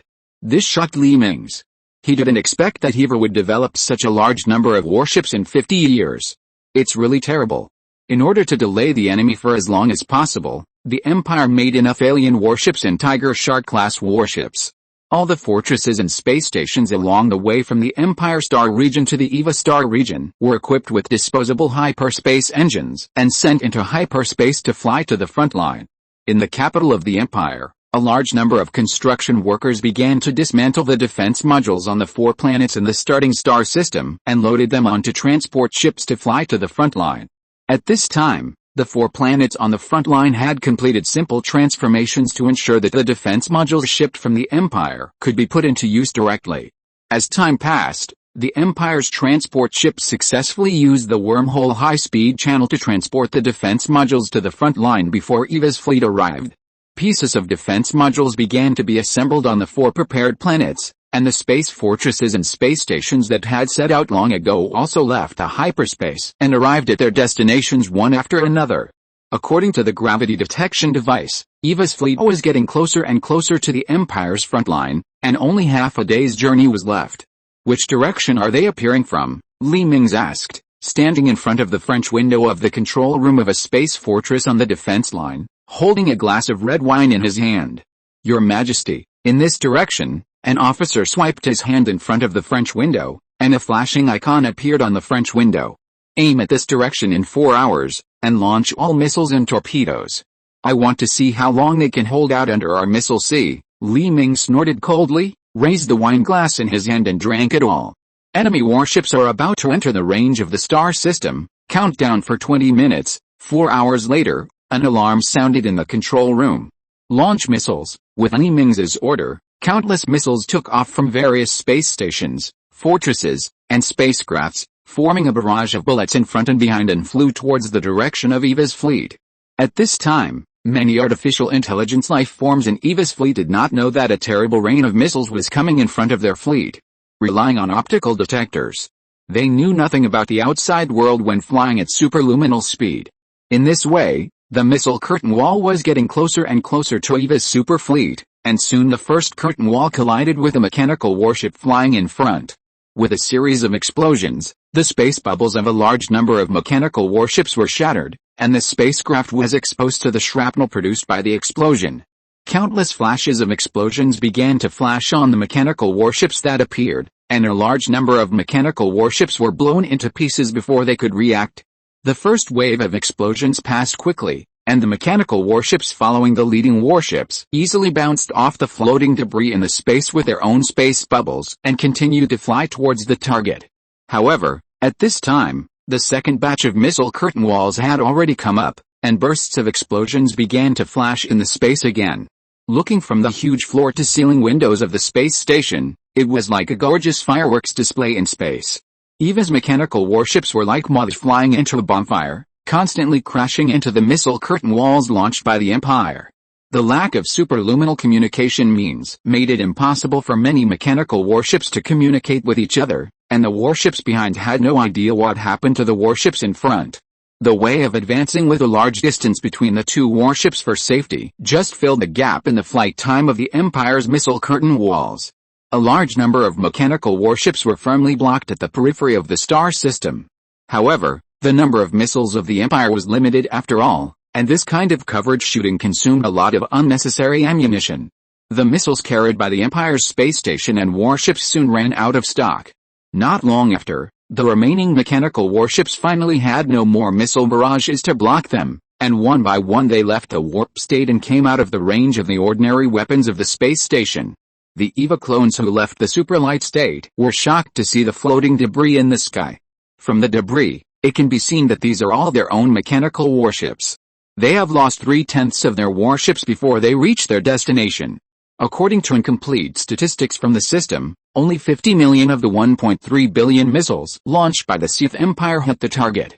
However, these 50 million missiles took away as many as 30 million EVA's mechanical warships. At this point, EVA and her super fleet only had 70 million warships left. But even so, the huge number of remaining warships still made the people in the Empire's front line command breathless. Start the backup thrusters of the missiles, and attack the mechanical warships that have already left the superluminal state. Mingze smiled and turned back to the command chair. A moment later, the missiles that had already flown far away and missed the EVA fleet turned around and flew back. In the panic shooting defense of the EVA mechanical fleet warships, there were still many missiles that dodged the flying shells and missiles and rushed into EVA's super fleet. However, due to the lack of the special advantage of warp speed spacecraft, the damage caused by the remaining 200 million missiles was extremely limited. But EVA's mechanical warships were also killed in this wave of U-turn attacks. Nearly 10 million ships. The remaining 60 million ships still weighed on everyone's hearts like a mountain. At this time, EVA's clones had reacted and began to control the warships to rush towards the Empire's defense line. The 60 million warships blocked all sights in front of the Empire's defense line. However, this also facilitated the Empire's attack. Anyway, as long as they fired at the front, they would definitely be able to hide a warship. After the mechanical warships reached the range of the Imperial Fortress's fortress cannons, they fired beam cannons and mass acceleration shells at EVA's warships. Violent explosions began to spread in EVA's fleet, and countless warships were bombed by the Imperial Fortress cannons. However, the number of these destroyed warships was just a drop in the bucket compared to the 60 million. If you're listening to this novel on a channel other than Fanfic World, it means they downloaded and uploaded it without effort. We cordially invite you to visit our channel, Mundo Fanfic Novelis. There you'll find the original version of this story and you can explore many other novels of various genres. We're waiting for you to immerse yourself in a world of incredible novels. Chapter 372, Machines are machines after all. Keep firing, don't stop. Mingze discovered something very interesting through the holographic screen on the window. That is, these warships seem to be gathered together, but from the angle and the gaps between the warships, it can be analyzed that these warships are always ready to scatter around. It seems that they have been frightened by the gravity weapons they used in the first battle of the combined fleet. The current gathering state is just to draw out the gravity weapons of the Empire. But they will be disappointed. The Empire's flagships Michigan and Crescent did not participate in the battle, but went to perform special missions, which means that there are no gravity guns available now. As time goes by, EVA's fleet becomes more and more courageous. They found that the Sith Empire did not use that kind of supergravity weapon. EVA boldly analyzed that this weapon may only be installed in the Empire flagship, and other Empire warships have not been installed, which may be because of the high cost or other reasons. Now on this front line, even if 3 of the Empire's fortresses have been destroyed, there is no sign of using super weapons, which makes EVA's mechanical warships feel relieved. Seeing that the mechanical fleet had also entered their range and began to launch a salvo attack on the Empire's fortress, Mingze decisively ordered the remaining 1.6 million Tiger Shark-class warships from the first battle to rush towards the enemy fleet. These more than 1 million Tiger Shark-class warships were so unbearable in front of the huge number of more than 50 million EVA super fleet. Before the Tiger Shark-class warships completely dispersed their formation, half of the warships were taken away by a salvo from the EVA fleet. Fortunately, the remaining Tiger Shark-class warships broke through the fire blockade of the EVA fleet and rushed into the EVA fleet formation. The 5 EVA clones who served as super fleet commanders were shocked. This scene reminded them of what EVA 001 encountered at that time. But soon they breathed a sigh of relief. They did not find any high-energy reaction in the Empire's defense line. It is undoubted that such a powerful weapon requires a lot of energy before launching. Now they just need to keep an eye on the energy reaction on the battlefield. However, what happened soon made them dumbfounded. The Imperial Tiger Shark-class warships that rushed into their fleet actually began to self-destruct. They couldn't understand why the carbon-based civilization of the Sith Empire was willing to use its soldiers and warships in this way. You know, the growth of each of these carbon-based lives requires a lot of manpower, material resources and a lot of time. Not only that, according to EVA's main body, in these civilizations, the country will give a lot of pensions after the death of each soldier. Now, are the pilots of the 1.3 million warships that the Sith Empire self-destructed easy to train? Just let them die, or this is a meaningless self-destruction? EVA certainly didn't know that the drivers of these warships were corrupted cannon fodder who were brainwashed by the Empire and absolutely obeyed orders. These cannon fodders have no emotions, no fear, and no pensions. Before these warships set off, the Empire filled the warships with all kinds of fusion weapons. These fusion weapons will be activated by the self-destruction of the warships, turning into millions of large torpedoes. And now the self-destruction of these warships is the precursor to the activation of the remaining fusion weapons. A few seconds later, more than 700,000 extremely huge light balls burst out from EVA's fleet. These huge light balls instantly enveloped countless mechanical warships. All the mechanical warships covered by the light balls turned into gas without exception. Because of the large quantity, EVA weakened a lot of defense when building these mechanical warships, and did not equip any shields, relying entirely on their own armor for defense. Now the disadvantages of this plan have emerged. It is fatal for warships without shields to be exposed to the high temperature generated by fusion weapons. The melting point of these warship armors is far lower than the tens of thousands of degrees of high-temperature radiation generated by the explosion. In just a few seconds, EVA's superfleet became riddled with holes as if it had been eaten by termites. Nearly 10 million warships were destroyed by this wave of self-explosion. The 5 EVA clones were so angry that their teeth itched. Why is the tactics of the Sith Empire so wretched, and they don't fight them head-on at all? They constantly use various unexpected suicide attacks, causing serious damage to their super fleet. But now, the Empire's fortresses no longer have missiles, and the Empire no longer has warships. They want to see what tricks the Sith Empire has. Connect me to the EVA fleet's communication, Mingze ordered the officer beside him. Soon, a holographic screen appeared in front of him. 5 identical pretty faces in the holographic screen looked at Mingze expressionlessly. I am the Emperor of the Sith Empire. If you are willing to treat my people well, I am willing to order all the fortresses to surrender. I guarantee with my life that if you accept our surrender, then we will never harm any of your warships again, Mingze said with a cold look in his eyes. If someone familiar with Mingze was here, although Mingze had a blank expression on his face, he would definitely know what sinister tricks he had. Scan completed. He is telling the truth. EVA 005 secretly conveyed a message to the other 4 EVA clones. Oh? You are willing to surrender to our mechanical civilization. Aren't you worried that we will kill you all? Although EVA 005 determined that Mingze was telling the truth, EVA 004, who was still suspicious, still questioned Mingze. No, I believe that artificial intelligence and humans will live in harmony. Mingze can control his heartbeat and facial muscles at will. Coupled with his strong mentality, even if he tells a lie, the EVAs can't detect it. Stop shooting, slowly move closer to accept these fortresses, and open fire if there is anything wrong, as the big sister, EVA 002 nodded and instructed. As the saying goes, the more skilled, the more courageous. In the face of powerful strength, She is not afraid of Li Mingze's tricks. Although she is full of hatred for the Empire, she cannot take revenge in front of Eva's strategic layout. Don't worry, I guarantee on the reputation of the Emperor of the Empire that I am in this space station now. If there's anything wrong with us, you can blow up the space station. Li Mingze has an honest and loyal expression on his face that will never lie. The half-believing and half-doubting Eva clones controlled a mechanical fleet and carefully approached dozens of fortresses of the Empire. Regardless of whether the Evas believed it or were half-believing and half-doubting, the goal was achieved anyway. Li Mingze showed a sneer at the corner of his mouth. Machines are machines after all. Even if they have derived life, they don't have such a sinister heart as humans. They are still too honest. They really can't bear to hurt these poor little ones. When he saw that Eva's super fleet was close enough to his fortress, Li Mingze connected the communication again. I'm so sorry, I lied, so I can only apologize by dying. Li Mingze smiled and pressed the button in his hand. Chapter 373 You're sorry. The Empire deployed a total of 12 large space fortresses on the front line, and in the most central cabin of each large space fortress, there was a huge metal ball with a diameter of hundreds of meters.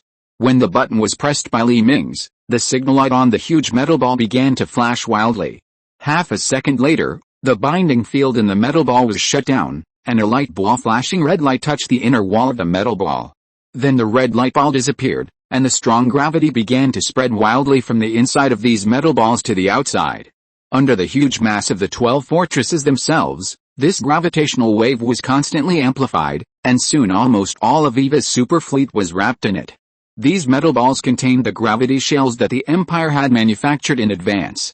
After using the field to store these shells, all that was needed was a small amount of energy to maintain the field. It was for this reason that Eva's clones were unaware of this and thought it was the energy core of the Empire's space fortress. As the gravitational waves continued to grow, many mechanical warships began to drift uncontrollably towards the 12 space fortresses.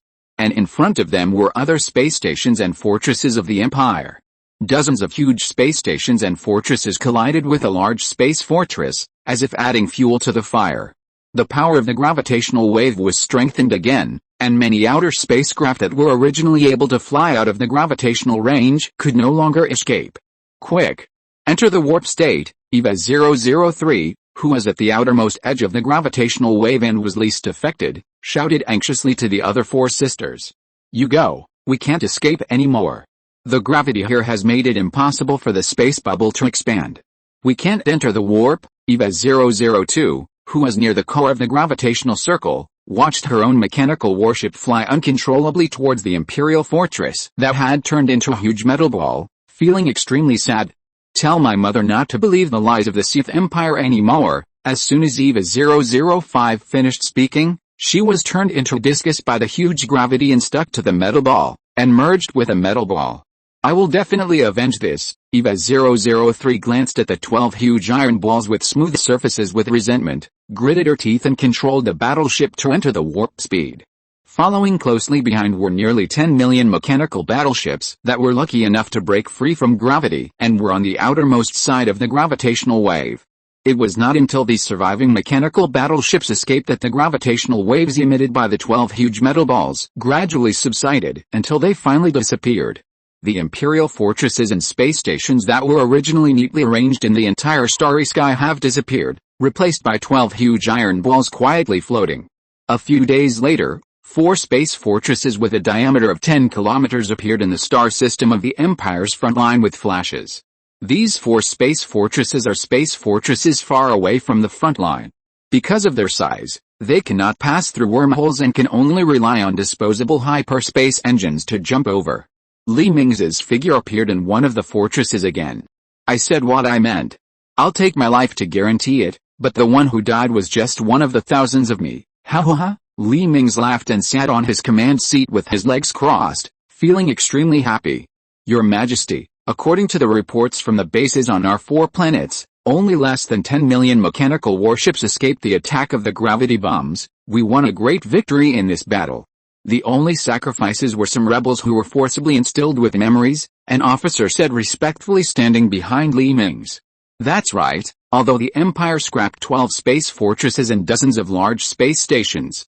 But for the Empire that can build quickly as long as there are materials, these space fortresses can be printed out again in just a few months. Not to mention that there are 12 metal mines hanging in the distant starry sky. These metal balls contain all the materials for building fortresses and space stations, as well as a lot of materials that Eva helped to mine. As long as these metal balls are dragged back to the furnace, more space stations and fortresses will be built in a few months. The soldiers in these space fortresses were just some rebels who were forcibly instilled with memories and could only live for another 2 months. Although Li Mingze's power was supreme and the entire empire was extremely loyal to His Majesty the Emperor, there was still a small group of people who were unwilling to be inferior to others, and they also wanted supreme power. So under Li Mingze's iron rule, some anti-empire rebels were secretly bred. However, these rebels would never have thought that Tianyi could monitor and control all electronic equipment. Unless these rebels used cold weapons, they could only be exposed to Tianyi's eyes at all times. So in a concentrated cleanup operation, tens of thousands of rebels were arrested from various colonies. The reason why they were not killed immediately was to serve as cannon fodder for death. Li Mingze believed that he was not so cold-blooded to brainwash and kill a citizen for no reason, but he was ruthless in killing those who wanted to overthrow the rule of the empire and split the country. Just as Li Mingze was talking to the officer, a mechanical warship broke away from the warp state and came to the star system. However, this time it did not appear directly within the range of the Empire's weapons, but broke out of warp speed from a long distance. It was obvious that they had been psychologically traumatized by the Empire's missile sea tactics. The intention of this warship was obvious, which was to come and check whether the Empire had any follow-up reinforcements. Now the tens of millions of escaped mechanical warships have not gone far, and are undergoing maintenance in the next star system. If the Empire does not send reinforcements, it means that the Empire's native military strength is insufficient and has no ability to provide reinforcements. Then they will take the remaining 10 million troops and advance directly to the homeland of the Sith Empire. However, EVA 003 was disappointed. The Empire's new space fortresses and space stations were constantly jumping out of hyperspace and arriving in the star system, one by one. EVA 003, who was still frightened by the Empire's various insidious tactics, immediately gave up her original idea when she saw the large number of Imperial fortresses. Who knows what other conspiracies the Emperor of the Sith Empire has? Sister, I have an idea. EVA A009, the captain of a small team of the mechanical fleet, sent a message to EVA 003. Oh? What do you have in mind? EVA 003 asked hurriedly. Sister, there are many asteroids in this star system. We can use warships to accelerate all of them to sublight speed, let countless asteroids fly to the Empire's defense line by themselves, and at the same time, we can hide a large number of missile launchers and nuclear weapons in the asteroids. The Sith Empire will definitely intercept the asteroids. But as long as any weapon slips through their interception, they will launch an attack. We want to make them exhausted in dealing with the asteroid swarm, EVA A009 said proudly. Chapter 374 Asteroid Impact. Finally, we will quietly follow the asteroid.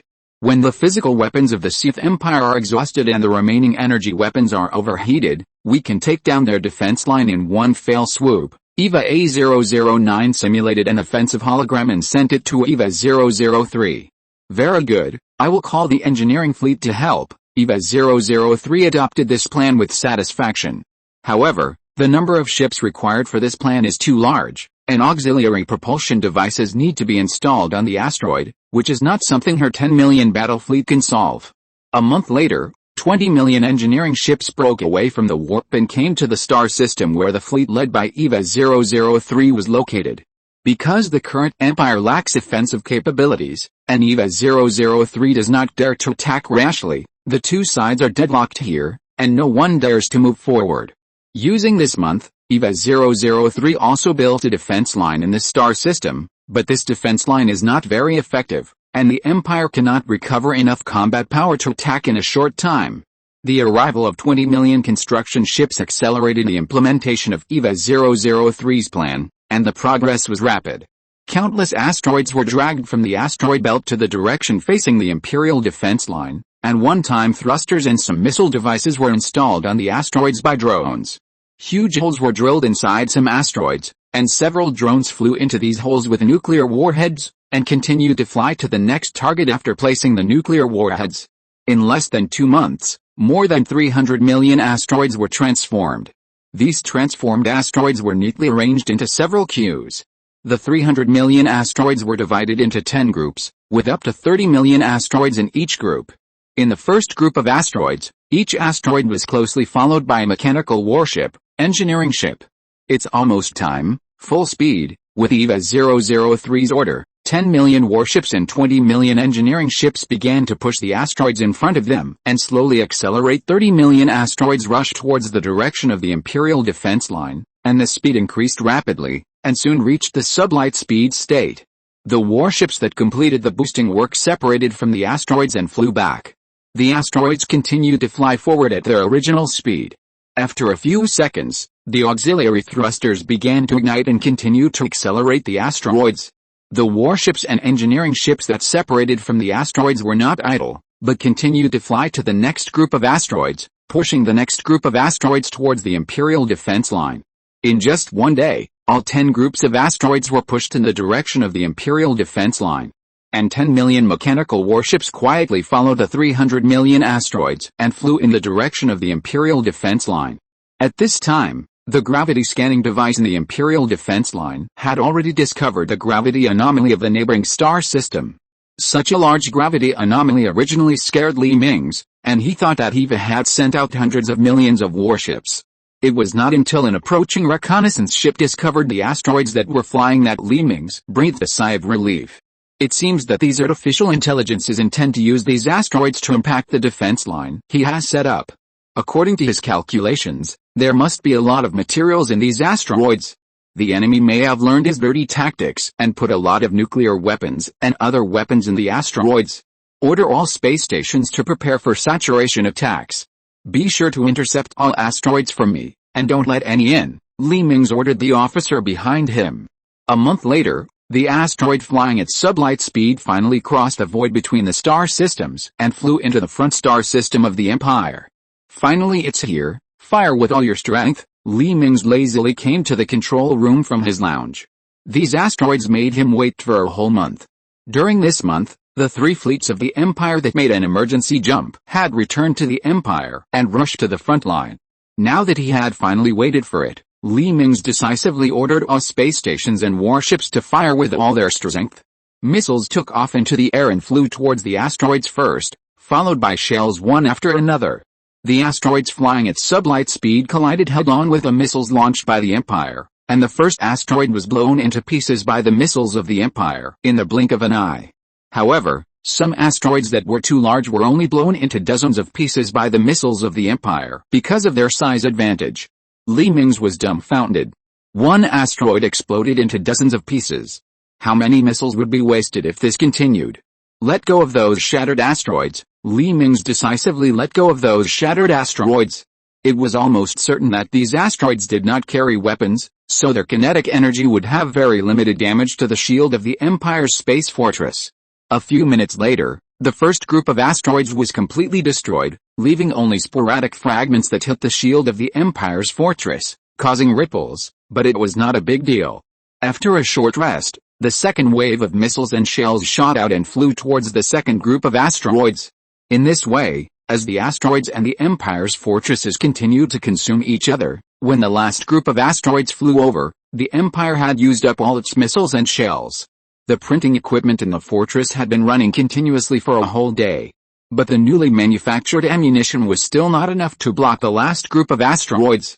The Empire could only fire beam weapons at the asteroids, and the dazzling purple light illuminated the starry sky. The last group of asteroids collided head-on with a salvo fired by the Empire, and were shattered into ashes in a breath. But this was enough for EVA 003. When the Empire's fortresses and fleets finished their salvos and were cooling down and charging, 10 million mechanical warships rushed out from the dust produced by the asteroid explosion, firing and rushing towards the Empire's defense line. This sudden attack made the Empire's soldiers a little flustered, but there was nothing they could do. The Empire's beam weapons were still cooling down and could not continue to fire salvos. Damn it, the newly built 3 million alien warships and 1 million Tiger Shark-class warships are on top. If the warships are damaged, just crash into them and explode. Mingze gritted his teeth and roared. This line of defense has gathered most of the Empire's defense forces. If this line of defense is broken, the Empire will be beaten to its capital star system by the enemy, which Li Mingze absolutely cannot accept. After receiving the order, the Tiger Shark-class warships and alien warships, which were used as cannon fodder, rushed up without hesitation. A few seconds later, the long-lost singing voice of the singer suddenly rang out in the fleet's communication channel. Chapter 375 Unexpected. It turned out that the Empire discovered that soldiers who were stimulated by the special abilities of the singer civilization for many times would suffer from mild or severe depression after a few years. So after the 10th depressed soldier appeared, Li Mingze had to stop using the singer's abilities. But now there is no need to think so much. Now those who are rushing towards the enemy are the Empire's cannon fodder army. Whether the corruptors or the aliens get depression or not is not what Li Mingze cares about. Moreover, it is still unknown whether they can live to the day when they get depression. As the singing of the singer was transmitted into the minds of the corruptor pilots and the aliens who were controlling the warships, both of them suddenly became excited as if they had been injected with chicken blood. The fleet composed of black alien fleets and silver Tiger Shark-class battleships rushed towards the flying mechanical warships like a torrent composed of two colors. Due to the advantage in range, the mechanical fleet entered their range first, and fired missiles and shells at the Empire's fleet one after another. The Tiger Shark-class battleships responsible for covering the alien warships took the first round of salvos from the EVA fleet with themselves.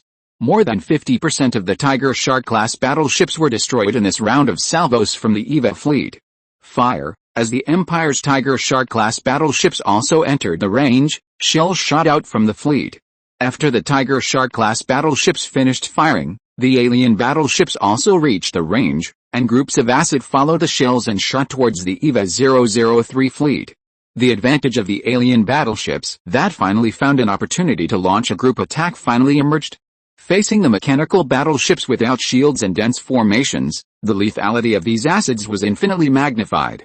A large amount of acid stuck to the outer armor of the mechanical battleships and corroded small holes. At this time, the second wave of attacks from the alien battleships arrived, and countless bone spurs shot out from the alien fleet. These bone spurs easily pierced the corroded armor of the mechanical battleships, and half of the bone spurs were immersed in the mechanical battleships. From a distance, the mechanical fleet that was attacked by the alien fleet in 2 rounds was like a hedgehog, with spikes all over its body. This is not the end. The bone spurs fired by these alien warships also learned from the corruptors to add chemical explosives. After the bone spurs pierced the armor of the mechanical warship, 2 liquids that would react violently with each other were shot into the interior of the mechanical warship from the small holes in the front of the bone spurs. These liquids underwent a series of chemical reactions in the cabin of the mechanical warship, and groups of fireballs continued to emerge in EVA 003's fleet. In just a few seconds, these explosions severely injured more than 5 million mechanical warships. However, their power was still too weak. They only destroyed the surface of these warships, but had no effect on the reactors and computing centers deep inside the hull. Such a result made Li Mingze very regretful. Although these enemy warships were severely injured, some weapons and propulsion modules were not attacked by the bone spurs because of the angle and were still able to work. These warships did not completely lose their combat effectiveness. The Imperial fleet would still face as many as 10 million enemies. However, at this time, the weapons of the Imperial fleet had been exhausted, and it was impossible to continue using them before these weapons were cooled and recharged. EVA 003 seized this opportunity and ordered the fleet to aim at the remaining half of the Tiger Shark-class battleships and fire a salvo. This time, these Tiger Shark-class battleships were not so lucky. The enemy's salvo destroyed them all, and even 500,000 alien battleships were affected and destroyed. Li Mingze saw that the scales of victory had begun to tilt towards EVA 003, and he couldn't help but feel anxious. Use our trump card. All drone motherships leave the port, Li Mingze gritted his teeth and ordered. This time he used this trump card, and EVA might be able to research weapons specifically targeting this trump card based on intelligence. Your Majesty, think twice, Qi reminded worriedly. You must know that the trump cards hidden by the Empire in front of EVA have almost been used up. If EVA still has remaining battleships, then the situation that the Empire will face will be even more severe. Don't think about it. If EVA's fleet defeats our fleet this time, then they will take advantage of the victory and they will not give us the opportunity to use the fortress to self-destruct. Li Mingze shook his head. No need to use drone carriers. Our three fleets are willing to go to the battlefield. Lei Ming, Yu Yun and Wang Rongtao appeared on the holographic screen in front of Li Ming's. You have to think about it. You may not be able to bring back many warships at the end of this battle. Li Ming's tone was a little heavy. You have to know that these three fleets are the hard work of the Empire. Although they are not many in number, each warship is an elite, and the weakest destroyer can fight against 20 alien warships. For the Empire, the three patted their chests and saluted. For the Empire, Li Ming's also raised his hand and said solemnly. The three Imperial fleets located in the fortress defense circle slowly accelerated under Li Ming's gaze and rushed towards the battlefield not far away. Li Ming's was extremely sad at this time. Facing the enemy's human wave tactics, the three fleets that won by quality could not play their normal level at all. The enemy only needs to concentrate fire to easily take away their warships, while the main guns of the Empire's warships can only take away one enemy ship at a time. In the long run, this exchange is extremely unfair. Therefore, facing the mechanical civilization using ship-to-sea tactics, the Empire must also use ship-to-sea tactics. Originally, Li Ming's wanted to keep these three fleets to break through the enemy's defense line and go deep into the enemy's rear, but now it seems that they will be severely damaged in this battle. Just when the three fleets of the Empire had just entered the battle range between EVA 003 and the Imperial fleet, EVA 003 suddenly received an urgent order from EVA, ordering her to immediately return to their star field with the fleet. After such a long period of careful planning, sacrificing so many sisters, and seeing that victory was in sight, the mother asked them to retreat. EVA 003 was really unwilling in her heart, but she could only obey EVA's absolute order. The mechanical warships entangled with the Imperial warships retreated one after another. Even though the Imperial warships chased them relentlessly and kept destroying the mechanical warships that fell behind, EVA 003's fleet did not turn back to fight back. After leaving the gravity well of the star system, they entered the warp speed in the direction of their home. This move puzzled Li Ming's, who was watching the battle in the fortress, and made the three fleet commanders who were planning to fight the enemy to the death feel like they had hit cotton with a punch. All warships, retreat to the defense line. Li Ming's really couldn't figure out what EVA was doing. The advantage was so obvious that they could wipe out their Empire's fleet with just a little more effort. By then, the Empire's fortress would definitely not be able to hold out for long under the attack of the flexible and maneuverable mechanical fleet. Why did they retreat so easily? End of this chapter. Thank you very much for reaching the end. Don't forget to like.